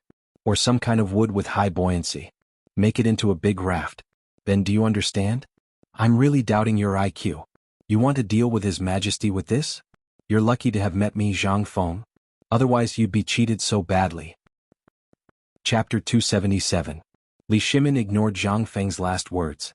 He even automatically filtered out Zhang Feng's last words. However, he remembered the raft incident. Raft? How could I forget such a thing? As long as you can remember this point, I will. Bamboo raft, wooden raft. I don't have any ready-made ones, but I can dismantle the hull of a large ship to make one. This would perfectly filter out the danger of the ship's bottom being smashed by rocks. Why didn't anyone think of such a simple method? Why didn't anyone think of such a simple method at this time? Was it too complicated? Or did everyone's thinking go astray? However, Li Shimin sincerely admired Zhang Feng. At the very least, he recalled Zhang Feng's disdainful question when he first arrived. That's it? Li Shimin felt that Zhang Feng was asking for a beating, but now, I'm the one who's really an idiot. Brother Zhang Feng, is it really possible to do something as simple as a raft? If it's possible, why didn't anyone think of it before? This, how would I know? If you want to ask His Majesty. To be honest, you only need to look at the geese on the water to understand. None of you can think of it. I'm simply. Enough. Li Shimin was flustered. He hurriedly got up to leave. His Majesty is still waiting for this matter. Lord Zhang's son should be coming to my residence to find a solution soon. If there's nothing else, I'm leaving. Sorry for the disturbance, goodbye. Li Shimin finished speaking and was about to leave. Wei Jing immediately followed. Only Zhang's son Wuji, who was holding a prawn, was stunned. After a moment, he slowly took out an ingot of gold from his pocket and prepared to leave. Zhang Feng was also stunned. Wait. Don't leave yet. Lao Tzu hasn't finished speaking. When Li Shimin heard this, he slowly withdrew his foot that had already stepped out of the tavern. Zhang Feng said angrily, I haven't finished speaking and you're already running away? Aren't you afraid of getting beaten up when you go back? This method is only the beginning. After the goods leave the shoal, we still have to change ships. Now your boat should all be gondolas, right? As he spoke, Zhang Feng knew that they wouldn't understand, so he drew a cross-section of the ship with some wine on the table. Zhang's son Wuji looked at it and nodded. Yes, all the ships of the Tang Dynasty are basically like this. But the bottom of the five-tooth warship is semicircular, even a little like an egg. That's right. Zhang Feng waved his hand and said, Come and sit, don't be impatient. There's a big difference in this matter. The reason why the bottom of your ship was smashed is basically because the surface area of the bottom in the water is too large. And the speed of this thing can't be maximized. If you change the method and change to a ship with a smaller surface area, not only can the speed be maximized, but the probability of the hull being hit will also be greatly reduced. There's such a ship. Zhang's son Wuji was stunned. How can such a ship float in the water? Li Shimin also frowned. He didn't know anything about this thing. Among the three of them, only Zhang's son Wuji knew a little about this thing. Wei Jing was the same as Li Shimin. He didn't know anything about this thing. At this time he could only sit on the bench and stare at Zhang's son Wuji and Zhang Feng arguing. Let me explain to you.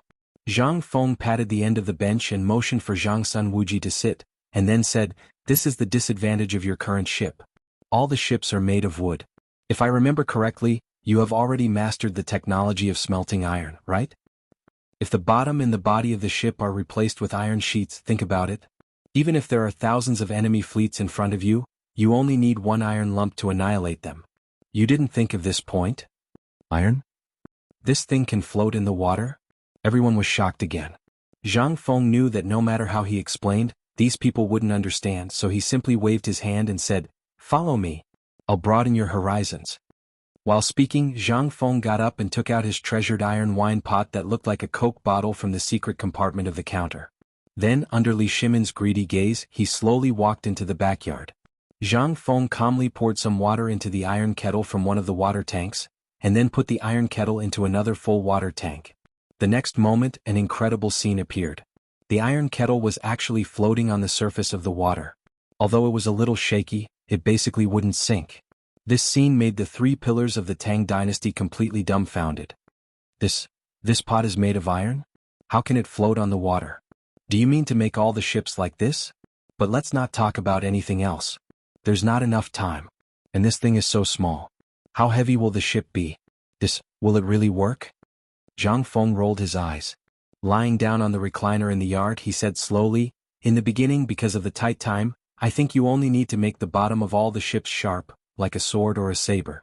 The blade of the saber will be the bottom of the ship, and the back of the saber can be the deck of the cargo ship. It's that simple. But considering your thing, you only need to cover the bottom of the ship with this thing, and then use it to block the gap. In this way, the speed of the ship will be doubled, and from then on, you won't have to worry about the bottom of the ship being damaged. If you still can't solve this problem, Lao Tzu will eat shit." Chapter 278. In the end, Li Shimin left Zhang Feng's tavern happily. How could he not be happy about such a good thing? What was this? Not only did Zhang Feng solve the problem of the Guanlong blockade for him, but he also directly upgraded all the warships. Just thinking about the warship that Zhang Feng was talking about made him tremble with excitement. If there were 100 of these ironclad warships, then they would be able to crush any enemy on the water. Who would be able to withstand the impact of these iron warships? No. There was no such thing in this world. What is in Brother Zhang Feng's head? He can even think of something like an iron ship. This is truly unprecedented and will never be replicated in the future. Li Shimin sat on the soft couch and sighed with emotion. "Everyone tell me, what is the matter of this ship?" At that time, Prime Minister Wei Zhang Sun Wuji and I all saw the iron kettle with our own eyes. It really stood on the water. Just like my brush washer. In the imperial study, a big vat was moved in without anyone noticing. Moreover, Li Shimin's brush washer was filled with some ink, which rose and fell in the vat. In the imperial study, not only were Fang Shenling and the others, but also some craftsmen who built ships and some skilled craftsmen from the Ministry of Works. At this time, when they saw the brush washer, their gazes changed. Wooden rafts and bamboo rafts were easy to make. They could get materials from outside Chang and city at any time. However, this iron ship, as the emperor said, could it float on the water and sail on the water? Your Majesty. This old subject has something to say, but it's not worth saying. At this time, after seeing the brush washer, the turbid eyes of an old man from the Ministry of Works shone brightly. His whole body trembled like a pendulum. Li Shimin waved his hand and said, "Say it. Originally, I called all of you here so that you can speak freely. If you have any thoughts, speak them out and we can discuss them together." I don't know. What if my people from the Ministry of Works work overtime and use a small smelting furnace to forge a model of the five-toothed warship? Why don't we try it out first? Approved. Someone has already taken care of this matter. Perhaps it won't be long before we see it. You all can take a look first and study it? Yes. The old man was slightly disappointed, but the passion in his eyes did not diminish. Iron ship. Furthermore, it was a lump of iron that was made entirely of iron. If it could float on water like the brush washer and sail, then, the Tang Dynasty only needed one fleet to sweep the world. Your Majesty, if you don't consider the price of iron, I can make these things. But the problem is that all the iron mines in the Tang Dynasty are basically controlled by Guanlong and the 5 clans and 7 kings. What we need, we have to buy from them. If they find out about this and stop selling to us, or if the price suddenly increases, then the cost. It will definitely be an astronomical figure. Now that the Tang Dynasty's national strength is weak, we shouldn't do this now. Let's not talk about whether it will succeed, just the cost and the time it takes to build an iron ship is already an astronomical figure. At this time, a minister of the Ministry of Works also raised an objection. Li Shimin frowned slightly. We'll talk about this later. Right now, I just want to know whether this ship can float and whether it can solve the current crisis. As for the iron mines? Money? These are all things for the future. Li Shimin's mood, which had just improved a little, was ruined again, making him very uncomfortable. However, he directly rejected the words of the Ministry of Works. In any case, you should at least let me be happy first, right? We don't have money now. As long as we solve this crisis and completely open up trade, will the Tang Dynasty be short of money? At that time, you can just wait to sit in a pile of money and worry about it. Seeing Li Shimin's objection, everyone who wanted to speak out against it fell silent. Now was indeed the best time to solve the current problem. The ship could only be built after this matter was over, and there was no sign of it yet. A moment later, the people of the Ministry of Works hurriedly appeared in the imperial study under the lead of Xiao Gizi. In his hand he was holding up something covered by a red cloth. The thing was about the length of an arm and the size of 2 adult palms. It looked a little like a ship. Your Majesty, the ship has been built. Your Majesty, please inspect it. It's done? Hearing that, Li Shimin got up from the soft couch, hurried to the man's side, and lifted the cover of the iron ship that was still emitting warmth. The ship was built according to the model of the five-toothed warship, except that it was made of water. Looking at it, it gave people a sense of heaviness. Li Shimin took the iron ship from the man's hands with both hands and then put it in the water. However, under everyone's gazes, the ship. At this moment, when Li Shimin put it in the water, the hull of the ship tilted and fell into the water. With a clink, it sank to the bottom of the tank. Everyone was dumbfounded. This ship. Chapter 279. No. There must be a problem somewhere. Li Shimin frowned and gestured for everyone to fish out the ship. Li Shimin held it in his hand and looked at it carefully. What exactly went wrong? Li Shimin could not help but look at the ink in the brush washer. That's right. From the iron kettle that Zhang Feng showed me earlier to the brush washer, water had been added to it. Is it because there's no water in the ship? Someone fill the iron ship with water. Yes. The person who had just presented the iron ship was so scared that he was trembling all over. He had wanted to show it off properly, but he did not expect that he would screw it up and sink the ship. At this moment he panicked. He hurriedly followed Li Shimin's instructions and used a sharp object to pry open a part of the iron ship that seemed to be filled with quicksand. Then, under everyone's gaze, the person nervously placed the model of the ship in the water and carefully washed the model again with the sand inside. Then he slowly filled the model with water according to the ink in the brush washer. Half an hour. He did this for a full half an hour. Everyone watched with bated breath for half an hour. When the ship was placed steadily on the water, everyone was shocked. Even Li Shimin was dumbfounded. The model of the ship slowly moved forward in the water tank along with the splashing waves. The waterline on the side of the ship was also slowly stabilizing. Everyone from the Ministry of Works who knew how to build ships was shocked. F***C. Luban, is this Luban alive? Ship, iron ship, can it really float on the water? How is this possible? How can iron float on the water?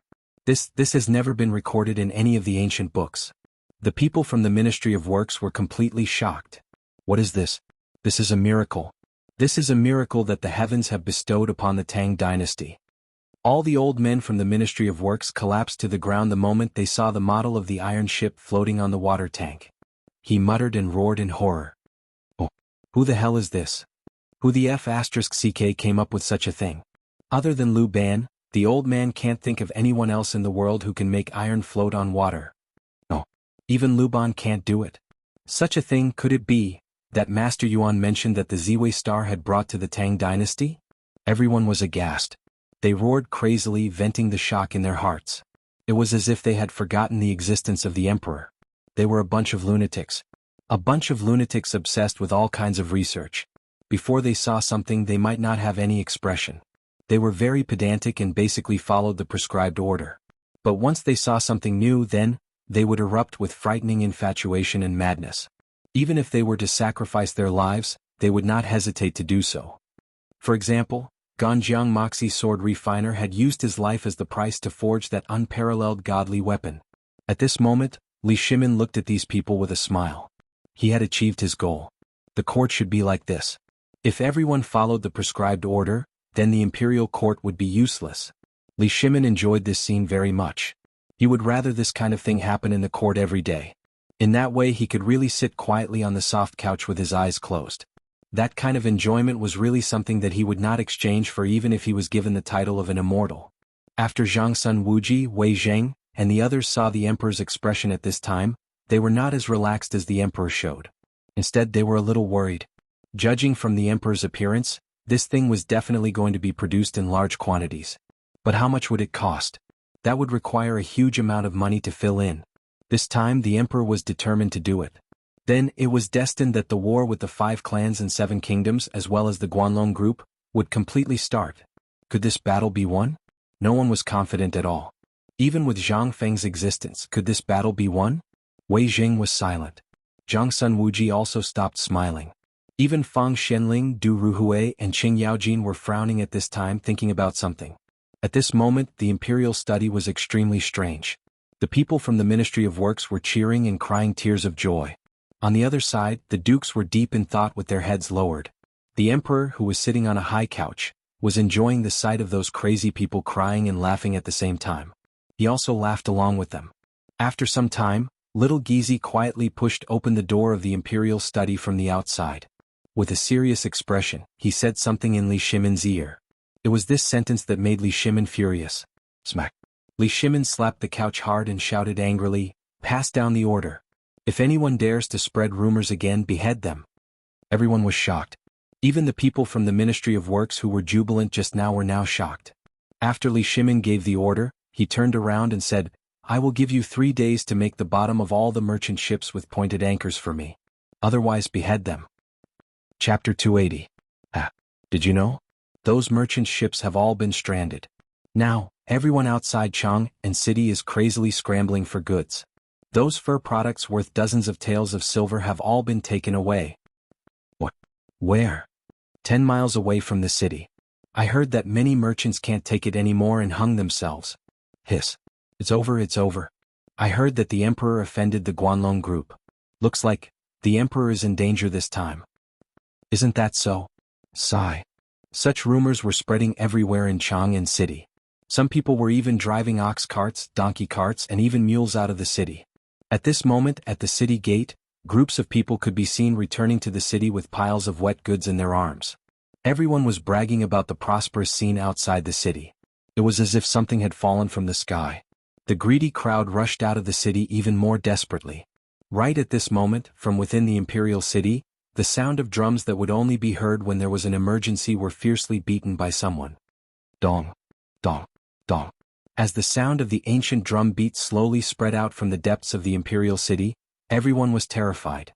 Even the commoners who were holding the goods were stunned on the spot. What's going on? This drum is the horn used to gather the Chang and garrison in case of an emergency battle. Is the Turks attacking? F***CK. Run. In the Chamberlain of Dependencies, the young Khagan of the Western Turks frowned as he stared out of the city. What's going on? What's going on outside? Could it be that our people are here? Hearing this, the purple-robed Khagan's follower hurried out. A moment later he returned like a ghost. Reporting to the Khagan, there are rumors outside the city that the ships of the merchants who stayed in Chang and have been sunk. All their goods are piled up in the forest 10 miles away from the city. Someone is deliberately spreading rumors to rob the goods. Oh. The purple-robed Khagan's lips curled up slightly. It would be fine if it was not their men. Pass down my order. Tell all the spies to stay put. Without my orders, no one is allowed to leave the city. This? Little Khan, this is, Little Khan tilted his head slightly, his bewitching narrow eyes glancing at the man. This must be Li Shimin's scheme. Otherwise, why would there be rumors in the city that the Turks have come? And he even mobilized the Chang and garrison? Do you think Li Shimin is an idiot? I wouldn't dare. The people behind him hurriedly dispersed. On the other hand, the burly Tuyuhun youth who was guarding beside the little Khan frowned slightly but did not move. As for the Tubo man who had ridiculously long arms, he made a rare gesture towards a stall outside the Chamberlain of Dependencies and did not make any more movements. This made little Khan's smile grow even wider. Looks like you guys didn't do it either. Could it be that Li Shimin wants to take this opportunity to clean up all the Guanlong group in Chang'an city? No way. Based on our understanding of Li Shimin, He will not start a war with the Guanlong group. It would be great if he did. The burly Tuyuhun man clenched his fists and turned to leave, leaving only the little Khan and the long-armed Tubo youth. Do you think that Li Shimin wants to lure us out? Not interested. This was the reply of the long-armed youth. Little Khan's gaze became more and more playful. She fiddled with a wolf fang on her ear, thinking about something. At that moment, the galloping sounds of the cavalry made the smile on Little Khan's face widen. Ta-ta-ta. Following the sound of hooves. Little Khan also left the window. At this moment there was nothing to see. Fight. If there is a need to fight, this Khan can do it for you and provoke a war. At the city gate. A group of Imperial guards hurriedly held up a small yellow flag and dashed through the crowd. As they ran, the group of Imperial guards shouted, "Close the city gate. No one is allowed to enter or leave the city without orders. Those who disobey will be beheaded." What? Everyone was shocked when they heard that. When the general of the city gate heard that, he trembled and screamed, "Close the city gate." Smash, smash, smash. Following a series of muffled noises, the huge Anhua Gate, Illustrious Virtue Gate, Qixia Gate, and all the other city gates of Chang, and lit up with fire beacons that had been prepared long ago. At this moment the entire Chang and city was shocked. Everyone looked at the billowing smoke with fear. Just as everyone was terrified, squads of Imperial guards shuttled through every market square. Everyone go back home. You can only go out tomorrow. Those who disobey orders and go out without permission will be killed by fate. Everyone get the hell back to your homes. Before sunrise tomorrow, kill anyone you meet in Chang, and without mercy. This time everyone was really scared. A sense of danger rushed to their brains between their mouths and nostrils. The world was going to change. Chapter 281. On the 10-mile hill outside Chang'an City. At this moment, all of Qing Yaojin's soldiers, who were disguised as guards, surrounded the goods that were piled up like a mountain behind them. The modeo in their hands had already been drawn, but in the face of the red-eyed commoners, they also panicked. If they were bandits or anyone else, they would have been overpowered by now. However, they were facing the people of Chang'an City. Their eyes were bloodshot at that moment. They held wooden sticks, stones, hoes, sickles and other items high in their hands as they approached. At that moment, as the leader of this group of soldiers, Qing Baijia had a headache. Looking at the approaching people, he did not know whether to kill them or not. "Boss, what should we do? Should we kill them or not?" "Boss, say something. If this goes on, we won't have a way out." "That's right, boss." Qing Baijia sighed, gritted his teeth and said in a low voice, "We are all elders of Chang'an City. Do not hurt anyone unless absolutely necessary." It was a difficult order, but he was still smart enough to be the leader of the soldiers. If news of him killing people outside Chang'an City spread, it would definitely cause a huge commotion in Chang'an City. Not only would the emperor be implicated, but even the emperor and many others would be implicated. He did not dare to do that. He would rather be beaten to death than to do it. That was a military order. It was also a responsibility. However, this responsibility made them feel a slight chill in their hearts at this moment. Were the people they were supposed to protect such people? Qing Baijia's retreating footsteps eventually bumped into a tree. "Fellow villagers, I know that someone is trying to mislead you. These goods are related to the Tang Dynasty and the safety of Chang'an City. I believe that you are all reasonable people. Everyone's hair has turned white because of this. You even took part in the river washing operation yesterday. Have you all forgotten? Get lost. You bastard, what do you know? These things were all discarded by the merchants. Why can others pick them up but not us? You want to take them for yourselves, don't you? That's right. I remember now, you are Qing Yaojin's official soldiers. What kind of person was Qing Yaojin? That mother f*** cur is an insatiably greedy person. Brothers, go and snatch it for me." "Yeah. You guys don't know Qing Yaojin. He had robbed hundreds of women in Longyu. Don't tell me those people should all be robbed? Go. The owner of these things is dead. Why can other commoners snatch them but we can't? It's obvious that Qing Yaojin wants to keep it for himself. Otherwise, why would his people appear here?" Bullsh**T. Who the hell cursed Lao Tzu to die? At this moment, the merchant hiding behind the soldiers could no longer sit still. He was so angry that he jumped up and wanted to see who was cursing him. "Mother f***cur, Lao Tzu is showing off his goods here. Mother f***cur, who are you guys? Do you dare to stand up for Lao Tzu? Mother f***cur, you want to snatch my goods? If it weren't for these official soldiers, I think all of you would have been beheaded." As the merchant cursed, the crowd finally slowed down. However, a few discordant voices sounded from the crowd again. Yo. Isn't that the Qing family's housekeeper? You're so quick to say that these things belong to the Qing family? Look, fellow villagers. He's talking about the Qing family. What are you waiting for? Snatch it for me. As he spoke, someone threw a fist-sized rock at Qing Baijiao's face. Only a bang sound could be heard. Qing Baijiao fell stiffly to the ground. The crowd suddenly fell into a dead silence. Someone died. Moreover, it was a military officer who did not look young. This time they were in big trouble. Some commoners came to their senses and subconsciously threw away the rocks and wooden sticks in their hands. Looking at the blood gushing out of the smashed head like a fountain, many commoners' legs trembled.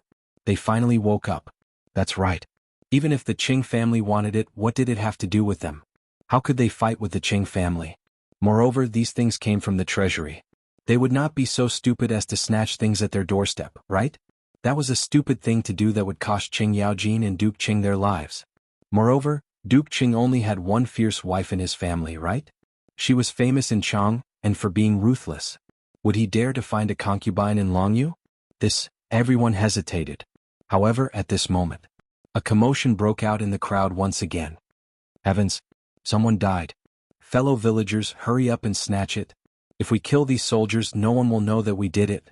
Otherwise, our property will be confiscated and our ancestors exterminated. Quick, kill them.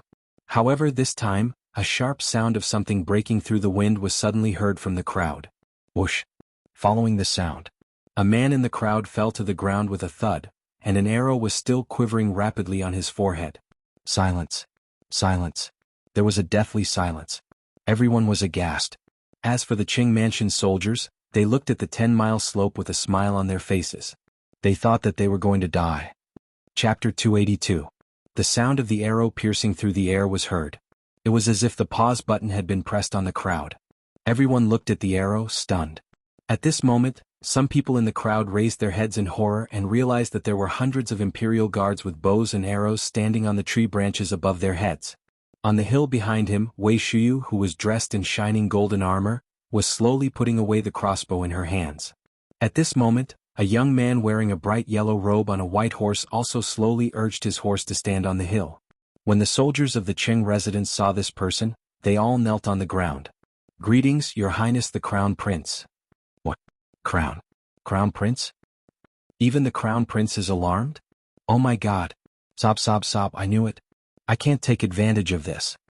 When the crowd heard the Crown Prince's name, many people hurriedly knelt on the ground. Some were so frightened that they peed and shat. Li Qingqian's face was very cold. Just a moment ago he had watched that person die. If it wasn't for the fact that he was deployed, he wouldn't have been able to resist the urge to kill this group of rioters who had only killed about 500 people. At this moment, Wei Shuyu urged her horse forward and said calmly, Qingqian, leave this to me. You're too impulsive. You can't do this. As she spoke, Wei Shuyu shouted coldly, everyone kneel. Anyone who doesn't kneel will be treated as a mob and shot to death. Kneel? Instantly, a large group of imperial guards rushed out from all over the mountain and shouted angrily in unison. At this moment, all the citizens finally panicked. Above them, the imperial guards drew their bows even more. It was as if they would immediately shoot anyone who did not kneel. At this moment, among the people kneeling on the ground, someone lowered his head and shouted in horror, Your Highness the Crown Prince, the imperial guards are killing people. Are you not going to do anything? Whoosh. However, what awaited him was a cold arrow. This made all the citizens even more panicked. Wei Shuyu did not seem to see it. She continued to urge her horse and looked coldly at the crowd.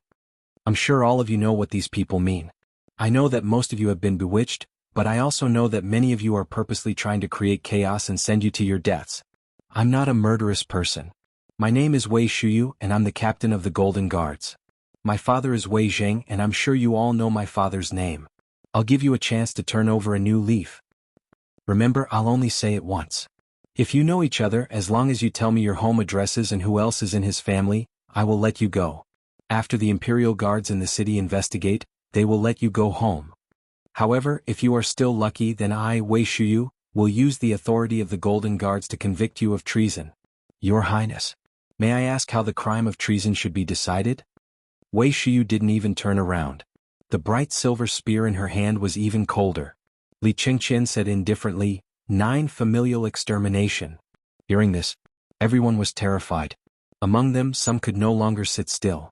They all stood up and reported their homes. I'm Wang Gooden. I live at the foot of the 10-mile slope. There's a big chestnut tree at the door. My family only has me and my mother. My brother joined the army 3 years ago and hasn't come back yet. The one beside me is called Chin Erniu. He has a cow and 2 sisters. His father used to be a soldier too, but now he's a cripple. Wang Gooden seemed to be scared out of his wits. As he spoke, he pulled the dark-skinned 13-year-old boy beside him, who was only wearing a loincloth, and kowtowed desperately. Wei Shiyu waved her hand. In an instant, 2 armored soldiers came forward and tied the 2 of them to a book. Then they used arrows to nail a note to the 2 of them. Following the lead of these 2 people, more and more people also stepped forward and introduced themselves. Among the crowd there were still some people who panicked. Although they were kneeling on the ground and trembling, their eyes were darting around, looking for an exit. However, they realized in despair that there were at least 1,000 Imperial guards around them. Not far away in the woods and beside the river, they spotted another person with sharp eyes. Qing Yaojing. And behind him, there were tens of thousands of Chang and garrison soldiers. This time they were completely flustered. The person on the treetop stared at the crowd with sharp eyes. The bow in his hand moved according to the movement of his eyes. At this moment, if anyone made the slightest movement, then, what should we do? In the crowd there was a man who looked like a farmer. However, his face and arms were white outside of his clothes. He was not as dark as the Zhuang family. He used his leg to nudge the person next to him. That person trembled as if he did not hear anything. After a while, that person said hurriedly, "Quick, we can only take the poison now. We can't drag the family down." Okay, the 2 of them seemed to have discussed it beforehand. They slowly reached into their clothes. However, the moment they took out a packet of powder and were about to throw it into their mouths, whoosh, whoosh. In an instant, a few sharp whistling sounds made their souls fly out of their bodies. Puff puff puff puff, followed by a few muffled sounds. The 2 of them were horrified to find that 4 arrowheads had penetrated their shoulder blades and thighs. They did not have the strength to move at all.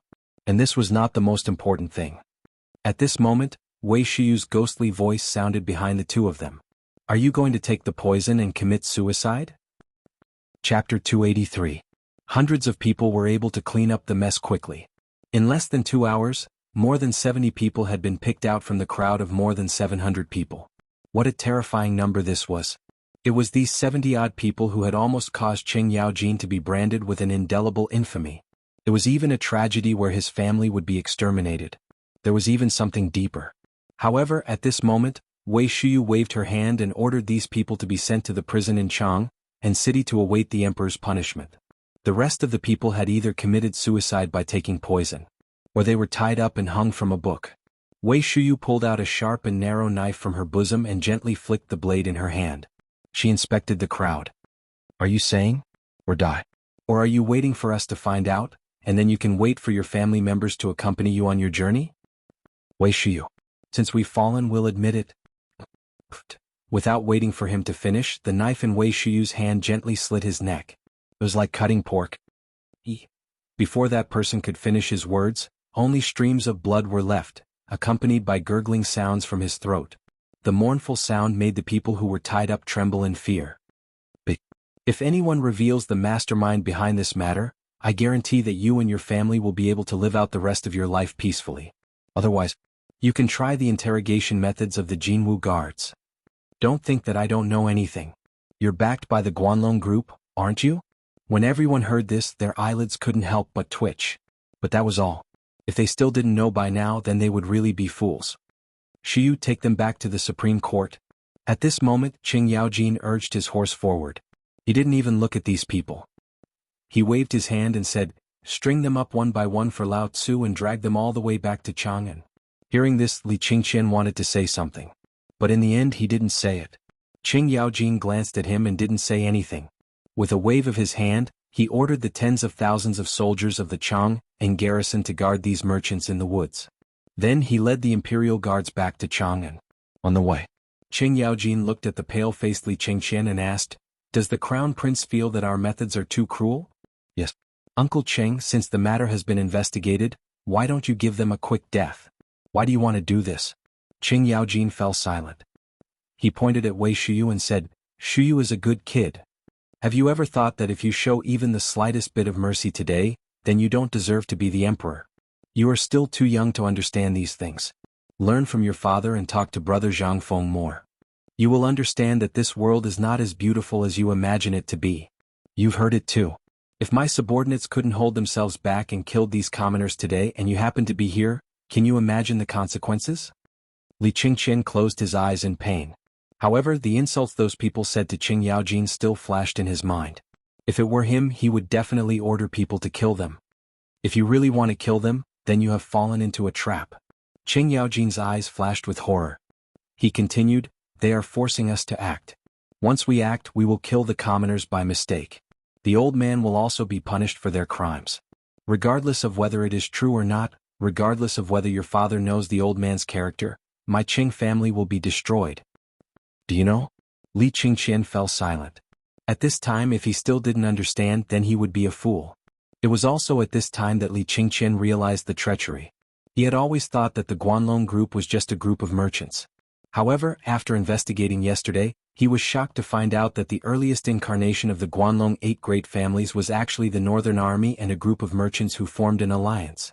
After all these years of development, they had even infiltrated many people in the imperial court. Uncle Qing, I understand now. It's good that you understand.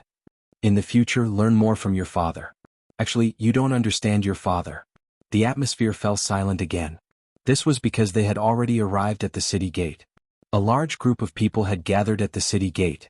They had snatched the goods and were preparing to enter the city. At this time, they were cursing the guards on the city wall. When they saw Qing Yaojin and the rest, they surrounded them again.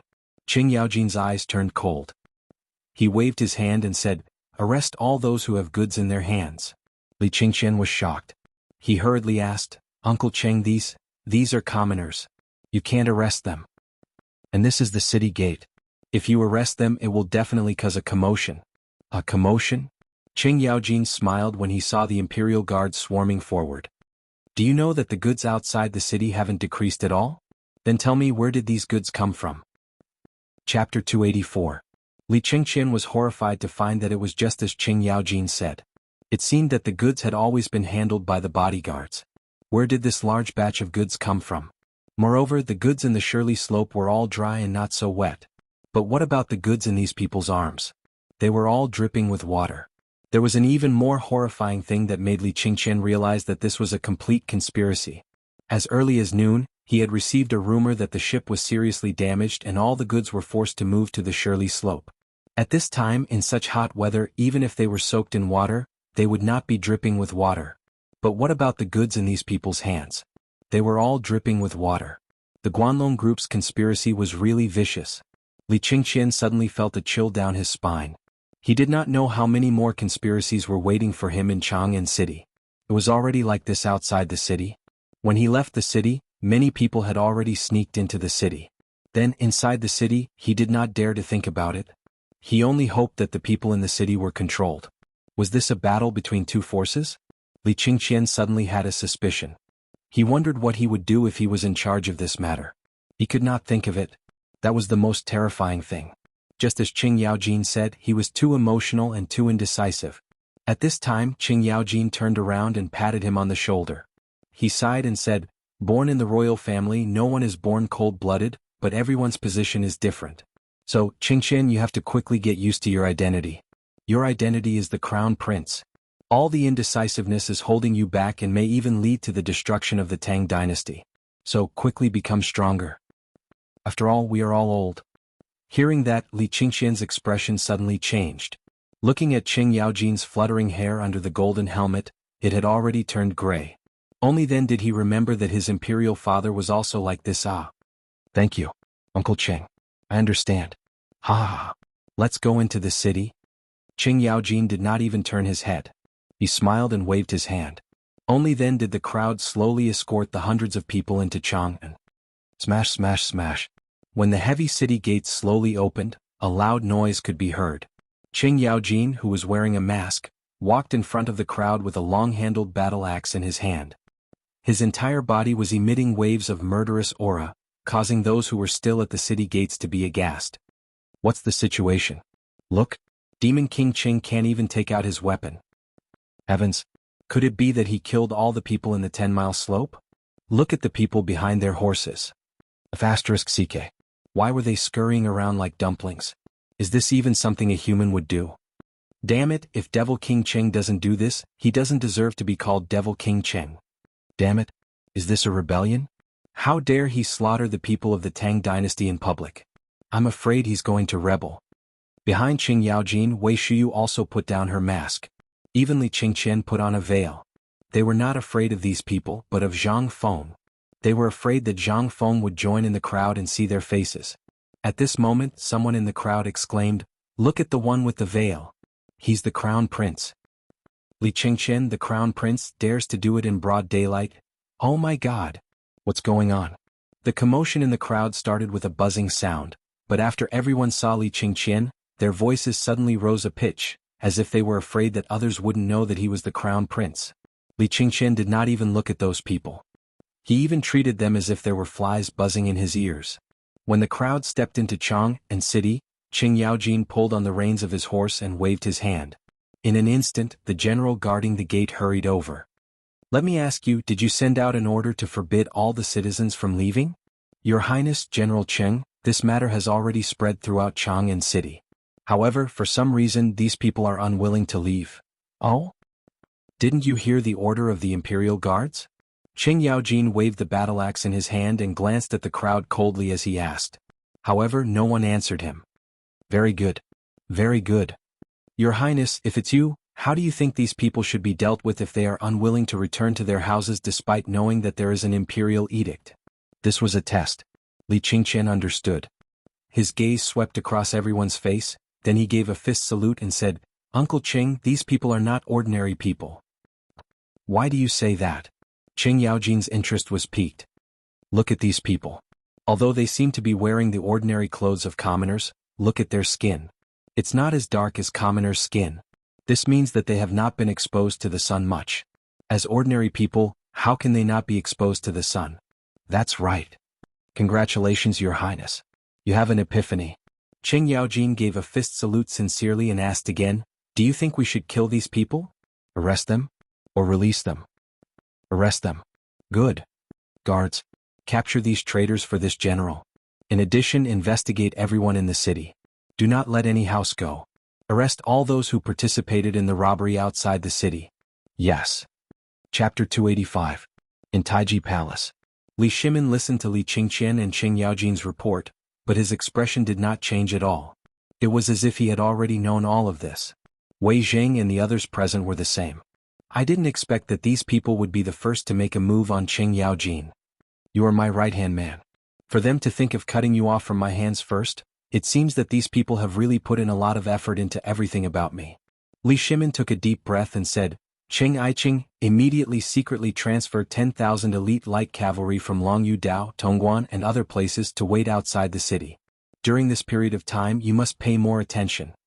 Qing Yaojin heard this and hurriedly knelt on the ground. "This general obeys the order. But Your Majesty, the Crown Prince is also involved in this matter." "I think it's fine. This is what I asked Qingqian to do. On one hand he should know something. On the other hand I also want to tell Guanlong that I am angry. Let's see if they are willing to stop." Everyone was silent. Wei Zheng asked again, "Your Majesty, what do we do with the people we arrested today?" "Kill them. Investigate all of their criminal records for the crime of rebellion. If they don't have a criminal record, just put them on. After all, their butts are not clean. Tomorrow at noon, execute them at the gate of the imperial city. Also, put up the identities of each of them as well as the names of their family members, word for word at the gate of the imperial city." Everyone heard this and felt a chill in their hearts. The emperor was really angry. However, this plan was really amazing. On one hand, it could intimidate Guanlong and his subordinates. On the other hand, it would let everyone see who these traitors were. The family members would be tortured by public opinion in the end. This would also let those who were prepared, as well as those who had already joined these forces, see that this was the result of going against the imperial family. At this moment, little Gizi hurried into the imperial study. He reported, "Your Majesty, news just came from the Vermilion Bird Gate. Some officials are preparing to jointly request an audience with Your Majesty because of the matter outside the city." "See me?" Li Shimin smiled. How could they not know what these people wanted to do? They wanted nothing more than to accuse him of oppressing the common people. They wanted nothing more than to accuse Qing Yaojin of arbitrarily leading his troops and kidnapping the common people in broad daylight. Would he be afraid? Pass down my orders. From the entrance of Taiji Palace to the entrance of the Imperial Study, arrange for 100 people to be beaten.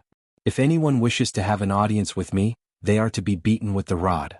After 100 strikes, they are to come and see me. Yes, little Gizi hurried out. Regarding this, no one in the Imperial Study asked who those people were. Was there a need to ask now? Other than the people from the Guanlong group, who else could come so quickly and appear here on time? 100 strikes. A normal person would be crippled after 60 strikes, let alone 100 strikes. Li Shimin didn't want to shed all pretense of cordiality with Guanlong at this time. It wasn't time yet. If they really dared to do so at this time, then he no longer cared about anything else. Daring to openly mutiny was a crime worthy of extermination. Li Shimin had already given Guanlong a lot of face by doing this. Your Majesty, although we stop these people today, it's inevitable that such things will happen in the future. This old minister thinks that it's better to have a foolproof plan. Otherwise, if it continues like this, then the imperial court. Yes, Your Majesty, this can't go on. This old minister thinks that we should cut the Gordian knot and completely reorganize the imperial court. Or, as Brother Zhang Feng said, we should divert the disaster to the east and divert attention. In this way, as long as we open up the water channel for the cooperative and the caravan in Chang, then Guanlong's suppression of the imperial court will become meaningless. Fang Xianling and Du Ruhui hurriedly knelt and said. Li Shimin touched his chin, thought for a moment and asked, there are still 3 days before the retired emperor's birthday. I'll give them 3 days. If they still don't repent, then I'll really go north and personally see what the Guanlong group is doing. Li Shimin had had enough. This cooperative and the new business model are mutually beneficial. Your Guanlong group will also be bribed because of this and I won't be too embarrassed. But do you really think that I'm a pushover? You want to take it all for yourself? You want to get your hands on the economic power of the Tang Dynasty? Last time when I removed the Minister of Works, it was already a warning to you. I didn't expect that this time, not only did you not understand the meaning of it, but you even went from bad to worse. Good. Since you want to fight, then do you think I'm afraid of you? Now make 2 preparations. On the one hand, Fang Xianling and Du Ruhui, from today onwards, you two will thoroughly organize the details of all the good merchants in Chang'an. On the other hand, Zhang Sun Wuji, you and Wei Jing quickly investigate the disaster situation in Tubo, Tuyuhun, and the Turkic territory. If Tubo can wait, then I'll add fuel to the fire. I'll make him unable to sit still. The public opinion created by the Guanlong group this time has given me a good idea. Send it to these 3 countries as it is. I'd like to see how long they can wait. This minister obeys Your Majesty. Chapter 286. The ban was finally lifted. Chang and city once again returned to its usual hustle and bustle. However, this hustle and bustle hid a lot of fear. Yesterday's incident left a deep impression on everyone. A group of rebels actually rioted right under the emperor's nose, tricking them into robbing the emperor's goods. What was this? This was a capital crime that would send them to hell. At this moment, the eyes of all the people in Chang and city turned red. As they walked on the streets, their eyes seemed to be filled with something. They felt that everything they saw was a rebel. At this moment, those who were usually sloppy or those whose families were relatively well off could not sit still. They always felt that there was a pair of eyes staring at them from behind all the time. Tang Huifang was located in an ordinary house on the right side of the intersection of Changxing Market. On one side of the market there was a dessert shop called Isin Dessert. This dessert shop was quite famous in Chang'an City. It was loved by the ladies of noble families and the people on the street. Every day when the market opened, there would be a large group of children at the entrance. They would stare at the shop eagerly and sniff the smell of the desserts floating in the air from time to time. Every time this happened, a young maid in the shop would bring some broken desserts that could not be sold and distribute them to the crowd. Only then would the crowd disperse in satisfaction. However, today Isin Dessert Shop was not open. What? Because yesterday the little maidservant picked up a hairpin from who knows where. Moreover, it was an emerald green hairpin. It was said to be from Zhenla. It was one of the goods this time. At this moment, everyone in the house panicked. The owner of the house was surnamed Zhang. He was an honest businessman and had a kind personality. However, when he found out about this, he went to the yamen with his maidservant. However, it had been 2 hours and no one had come back. The family head's wife was anxious. This time it was really a big deal. She heard that a lot of people were arrested yesterday. If something happened to the master, what would happen to the family? Just as the family head's wife did not know what to do, an old woman in Zhang Mansion whispered to Zhang Lushi, "Grandmother, don't worry. Have you forgotten that old Madame Wang came to propose marriage a few days ago? That old elementary scholar is experienced and knowledgeable. He's not a bad choice. I've also heard from the people in the streets that the future son-in-law is a great philanthropist, a great talent." Zhang Liushi's face was full of worry. Old woman Chui, can't you just say what you want to say? Right now, even old master doesn't know what's going on. Will he be punished? Why are you talking about this? The old woman said with a smile, "Grandma, you've wronged me. We are all women, so we don't have anyone to make the decision. However, if we ask the old scholar to look for the son-in-law on the one hand, we can see if the son-in-law can handle this matter properly, and see if he is really talented. When the time comes for the young miss to marry into the family, you can rest assured, right? On the other hand, I heard that young master, that's enough. We haven't even started dating yet, and you're already calling him son-in-law?" Although Zhang Lushi was scolding, she glanced at the ear in the crack of the door in the inner room and felt as if she had eaten honey in her heart. "Well, quickly go find the old scholar and tell him everything about the family. As a matchmaker, if he doesn't do his best, then the old scholar will miss my daughter." "Mother? I mean, can you let Chui go with you? It's not convenient for me to go out, but Chui can help us to see if that Zhang Feng is really like what the rumors say." At this moment, a woman in a pink gauze dress, whose face was as red as a peeled egg, hurried out of the inner room and said timidly. The woman's name was Zhang Yuyao. She was very beautiful and charming, and all the neighbors were praising her. She was more beautiful than the person in the painting, and even more attractive than that Hu Ji. Her big eyes were watery and people couldn't help but fall into them. Her body was not plump but not thin. Although she was only 17 years old, she should be quite perky, more perky than ordinary girls. Because of this, since she was 12 years old, Zhang Yuyao's father and mother strictly forbade her to take a step out of the house. Unless it was necessary, she was not allowed to take a step out of the door. Therefore, she could recite the 4 books and 5 classics, and the female rules written by the empress. If she went out, the door of the Zhang family would be kicked down, not to mention that there were 4 big devils in Chang'an City. If she was targeted by them, how could she survive? But a few days ago, when Grandma Chui went out to buy groceries, she happened to chat with the old scholar.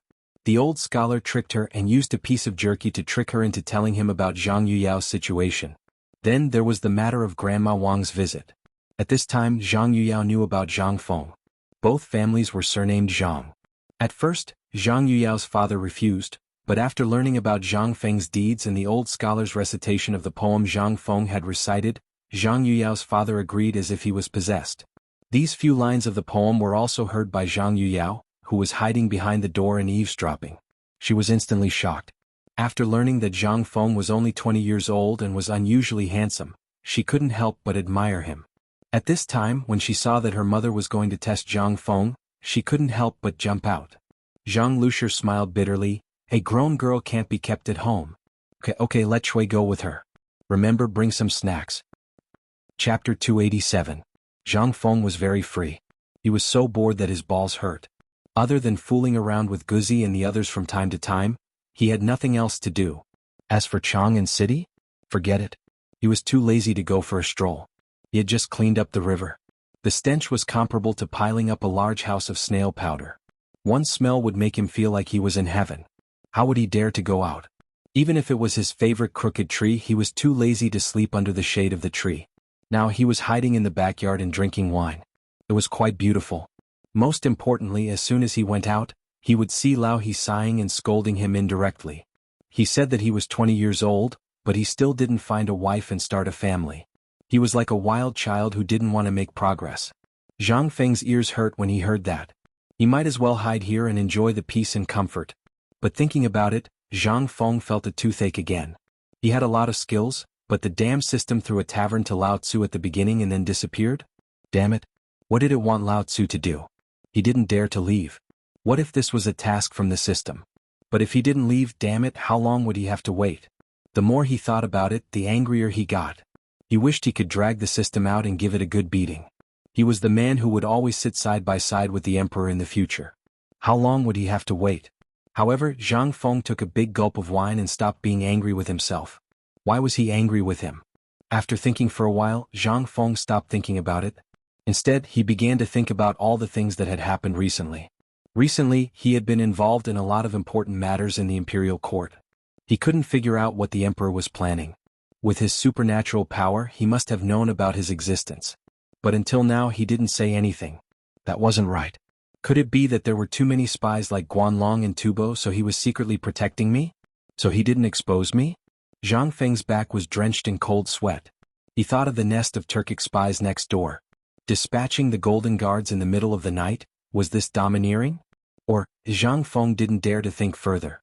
It was better to stay a little further away from that foul place. At the very least, he had to wait for the emperor to settle all his affairs before he could enter the imperial court as an official. Otherwise, before Lao Tzu could enter the imperial court as an official, he would be King killed. At that time he would have nowhere to cry. Thinking of this, Zhang Feng secretly made up his mind. In the future, if there was such an important matter in the imperial court, he didn't care who it was. In any case, whatever he could think of, the emperor had already thought of it. Feng Zi. At this moment, a sound came from outside the door. When this voice rang out, it gave Zhang Feng a huge fright. The wine pot in his hand also fell to the ground. Clang. There was a crisp sound. Now there was no way he could dodge. Zhang Feng stood up, speechless. He shouted weakly, Coming. You're rushing me? He didn't need to think to know that the person who came was the old elementary scholar. At the very least, no one would be able to imitate the old elementary scholar's voice. Opening the door as expected, there was an old elementary scholar dressed in a gray robe standing at the door. However, behind him stood a girl who looked to be about 15 years old. The girl was dressed in a servant's uniform. At this moment, Gu Boli was waiting with a food box hanging on her neck. Her large eyes were looking at Zhang Feng from head to toe. Old elementary scholar, are you an old cow eating young grass? Hearing this, the old elementary scholar's face stiffened. You little imp. Serve old man some wine. Bring some good wine. Alright, bring some good dishes too. The old elementary scholar glared at him, then walked around Zhang Feng, entered the small tavern and sat down at the head of the table. The servant took the opportunity to sit beside the old elementary scholar. Without saying a word, she stared at Zhang Feng, which made Zhang Feng's hair stand on end. Alright, wait a moment, I just made a pot of tiger bone soup. But this young lady you are? Don't worry about her. She's here to thank me for writing a letter for her and finding her family. By the way, this old man is tired of the things in this basket. You're lucky. This is good stuff from Isan Pastry Shop. Isan Pastry Shop? Hearing this, Zhang Feng understood. Are they here for an inspection? Fine. My performance is a little bad. I heard that the Zhang family is not a famous family, but it is a little famous in Chang'an City. The daughter of the Zhang family is as beautiful as a fairy. But you should at least come in person, right? Why did you send a servant girl? Lao Tzu was a good young man from the 21st century. Marriage was such an important event. You should at least give me a few days to date, right? You're already forcing me to marry? Damn it, King know what's behind your back. Is it ugly or beautiful? Zhang Feng did not escape the description of beautiful women in the Tang Dynasty. Voluptuous, that's a fat girl. I'm as skinny as a chick. If I marry a fat girl who weighs 300 pounds then, Zhang Feng shuddered at the thought. This marriage must be cancelled. However, just as Zhang Feng was thinking about how to cancel the marriage, he was shocked to find that old Ho and old Madame Wang were at the entrance of the tavern again. Chapter 288. Old He and old Madame Wang knew Chui. After meeting each other, they greeted each other. Old He stared at Zhang Feng. Feng, is this how you treat your guests? You don't even pour a cup of tea? Uncle He looked at Chui with a smile and took out a white clay pot from the counter. It was the last bit of tea leaves that Zhang Feng had stir-fried himself. Zhang Feng closed his eyes. He couldn't bear to look at it. The tea leaves of the Tang Dynasty were all foam. What did the people here call it? He threw the tea leaves into the pot and boiled them for 2 hours. Then he hugged the big bowl and drank all of it in one go. The taste. It was no different from Chinese medicine. No. It was slightly better than Coptish Chinensis. His tea leaves were all collected from outside the city using his connections and money. He had needed almost a caddy of tea leaves himself.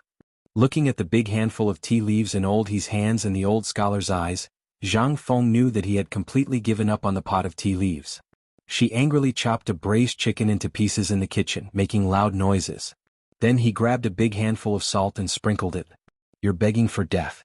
A moment later, Zhang Feng slowly walked out of the kitchen with a large pot of stew containing all kinds of meat.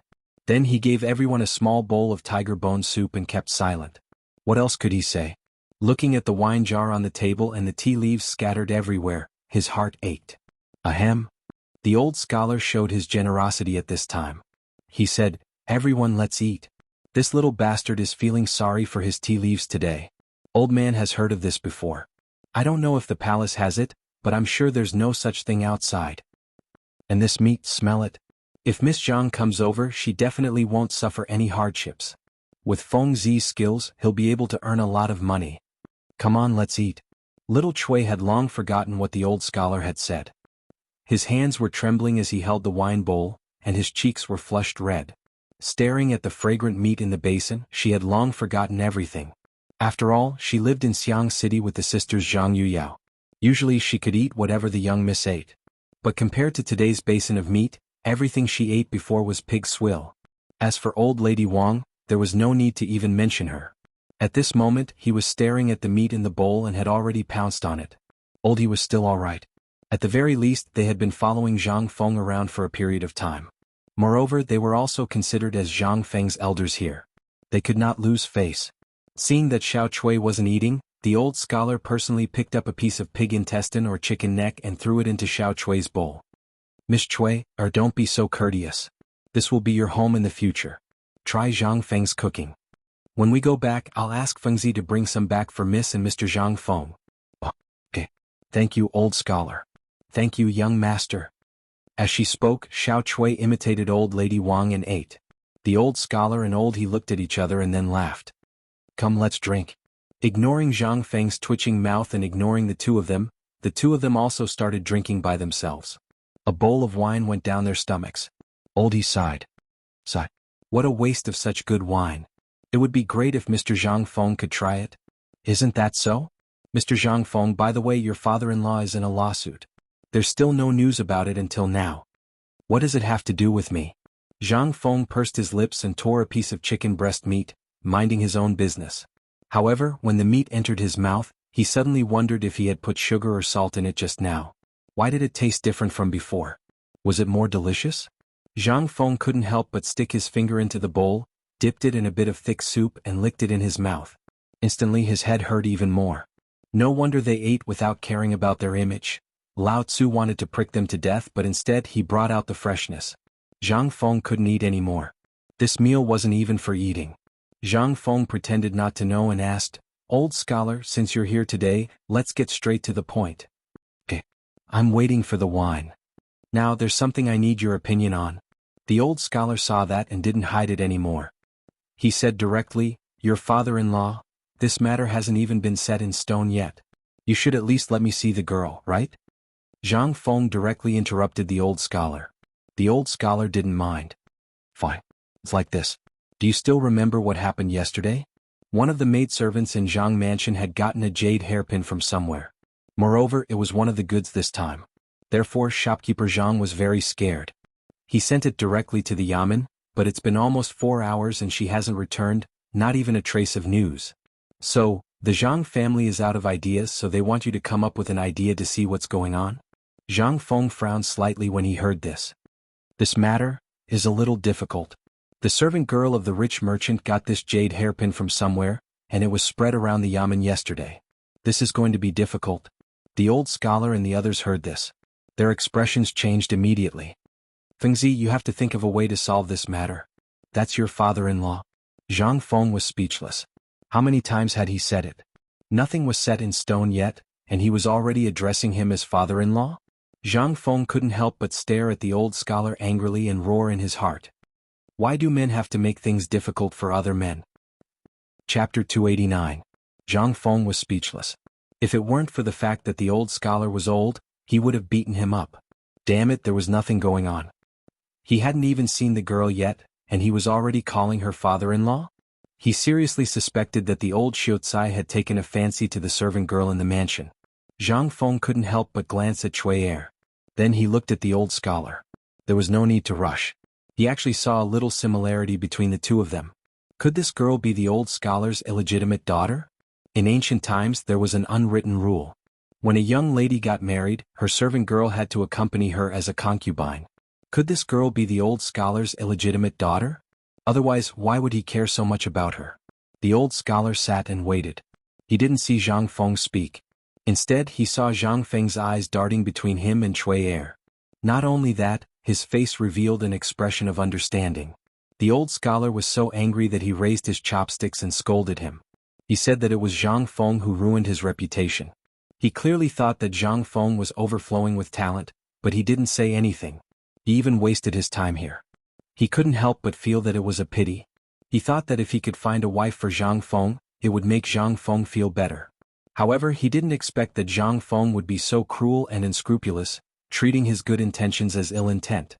In an instant, old lady Wang, old he, and even Zhu Zi's parents who were squatting at the door couldn't sit still. They surrounded Zhang Feng and scolded him.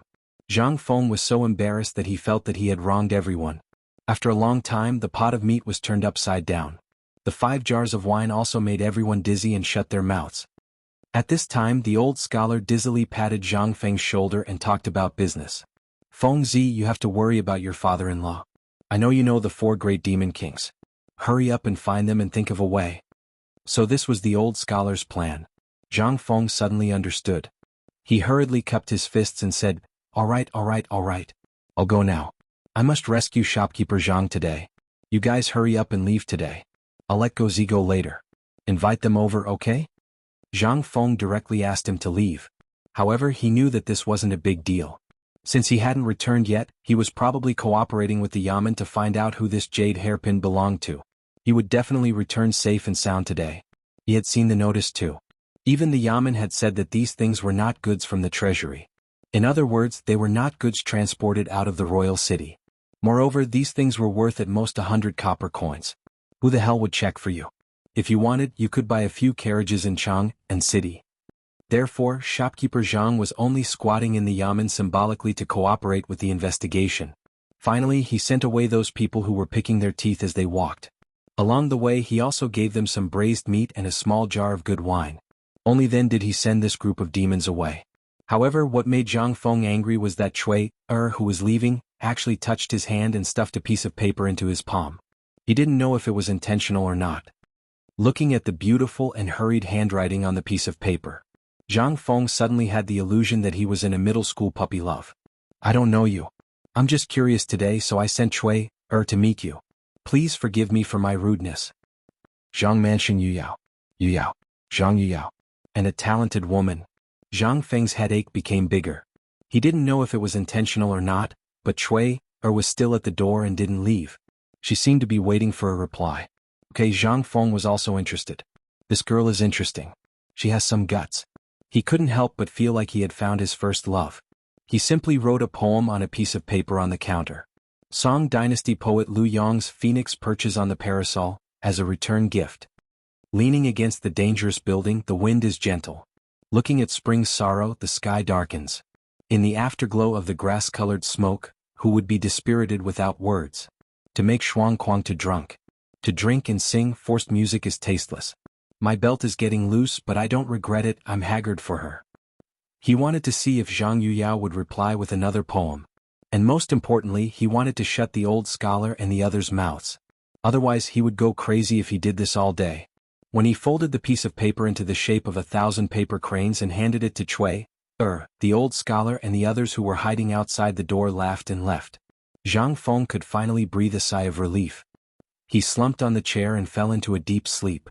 He felt like he hadn't slept for 8 lifetimes. However, just as Zhang Feng was about to fall asleep, at the corner of the street, Cui Er carefully opened the paper crane with a red face. Under the gaze of old he and the others, the old scholar slowly read the poem. In an instant, the old scholar held the piece of paper in his hands and slapped old he on the shoulder with an excited look on his face. It's done. The marriage is done. Ah, what a good, I'm haggard for her. Good poem. Good thing. Chapter 290. In the June sky there were more locusts than mosquitoes. In the sky they kept circling and opening their mouths ferociously, swallowing everything they encountered. At this moment it was noon on the streets of Chang, but there were basically not many people walking on the streets. Most of them were hiding at home to enjoy the cool air. Some of them were squatting under the shade of the trees in twos and threes, flapping their straw fans. Zhang Feng was also hiding in the courtyard and refused to go out. It was not for any other reason. It was because Zhang Feng used the wooden board that he had changed previously and called a few carpenters to build a windmill according to his request. It was the kind of paper windmill that he played with when he was young. However, it was replaced with a wooden shaft. Then large palm leaf fans made of whole palm leaves were inserted into the wooden shaft. Under Guzi's strenuous shaking, it brought a hint of coolness. Beside him, Zhuzi's sister, Steamed Bun, and a large group of black children stared at Zhang Feng with their big eyes as he told them stories. Zhang Feng was tired of talking. In an instant, Zhuzi would put an iron pot by Zhang Feng's mouth and let him take a sip. Then Zhang Feng would exhale happily and eat the tiger jerky that Steamed Bun brought to him. Then he would tell everyone happily again. He was tired of talking. Then the jerky that he placed beside the reclining chair would become the children's delicacies. Guzi was very loyal. He did not participate in the battle to snatch the food. Instead, he hugged the handle of the windmill and refused to let go. This was the mission given to him by big brother Zhang Feng. Without Zhang Feng's orders, he would not teach it. Noon came to an end just like that. When the groups of words were fighting with the locusts in the air, Zhang Feng woke up. He looked at his arm and saw that there was not a single bump. The children in the courtyard did not make any noise either. Seeing him get up, Zhuzi roared, "Stand up!" Instantly, all the children stood up in unison. "Hello, big brother Zhang Feng." Good. Hee hee hee. Come, let's not tell stories in the afternoon. I'm tired. Let's play a game, okay? Zhang Feng didn't care whether the crowd agreed or not. He pulled out a wooden box from under the recliner. The tinkling sounds from inside instantly attracted the children's attention. As he spoke, Zhang Feng opened the box. There was a hidden compartment in the box and there was a rolling steel column. Beside it was a string of sheep tendons tied to a stick. It was the only thing that was exposed outside the box. At this moment, Zhang Feng smirked. He pointed at the numbers in the box and said, "This is from 1 to 5, which means 1 is the smallest. If any of you can continuously eject marbles into this slot of 5, Big Brother will reward you with a gift, okay?" All right. Although the children didn't understand pinball machines, when they heard Zhang Feng say that there was a gift, they couldn't help but be so excited that their eyes turned red. It was the first time Zhang Feng took the initiative to give them a gift. They really wanted to know what the gift was. Zhang Feng also taught them how to play in front of the children. Guzi also stretched his neck to take a look. "Pull this stick, pull it to the side of the wooden box and then let go. The marbles will stick out. Just like this." As he spoke, Zhang Feng fiercely ejected the marbles. However, God didn't give him an eye. He wanted to show off for once, but he messed up. The marbles actually landed on one of the boxes. The children burst into laughter. Zhang Feng was anxious. Again. Just now doesn't count. Big brother Zhang Feng is shameless. What's shameless? I'm talking about 5 times per person. After 5 times, after everyone has played, the winner will be selected to participate in the second round. Zhuzi and especially Steamed Bun's face were full of disbelief. Zhang Feng pretended not to see and ejected the marbles again. This time the marbles landed on 2. Zhang Feng was anxious. Again. 1. Again. At the end of the 5th time, he finally threw the marble into the grid of 5 while praying for it to happen. Alright, have you all seen it? This thing, let alone you all, even I can't hit all the marbles. So all of you line up and have fun. Alright. If anyone can play well, I'll give him a braised chicken. Among this group of people, besides Guzi, Zhuzi was the tallest and strongest. Of course he was the first to come. After 5 tries he didn't exceed 3. The rest of the people were excited. Like birds, they chattered in front of the pinball machine playing happily. Even Guzi couldn't resist the temptation in the end and joined in. Zhang Feng looked at the children, stood up unsteadily and stretched. However, he accidentally saw that Li Shimin was standing behind the curtain, staring at the children and laughing. "Olali is here? You're alone." Li Shimin waved his hand, not intending to disturb the children's fun. After entering the pub, Li Shimin looked Zhang Feng up and down and asked, "Brother Zhang Feng, since you like children so much, I heard that the neighbor arranged a marriage for you. It's the daughter of Yisin pastry shop. Why don't you marry her earlier and have a few more children?"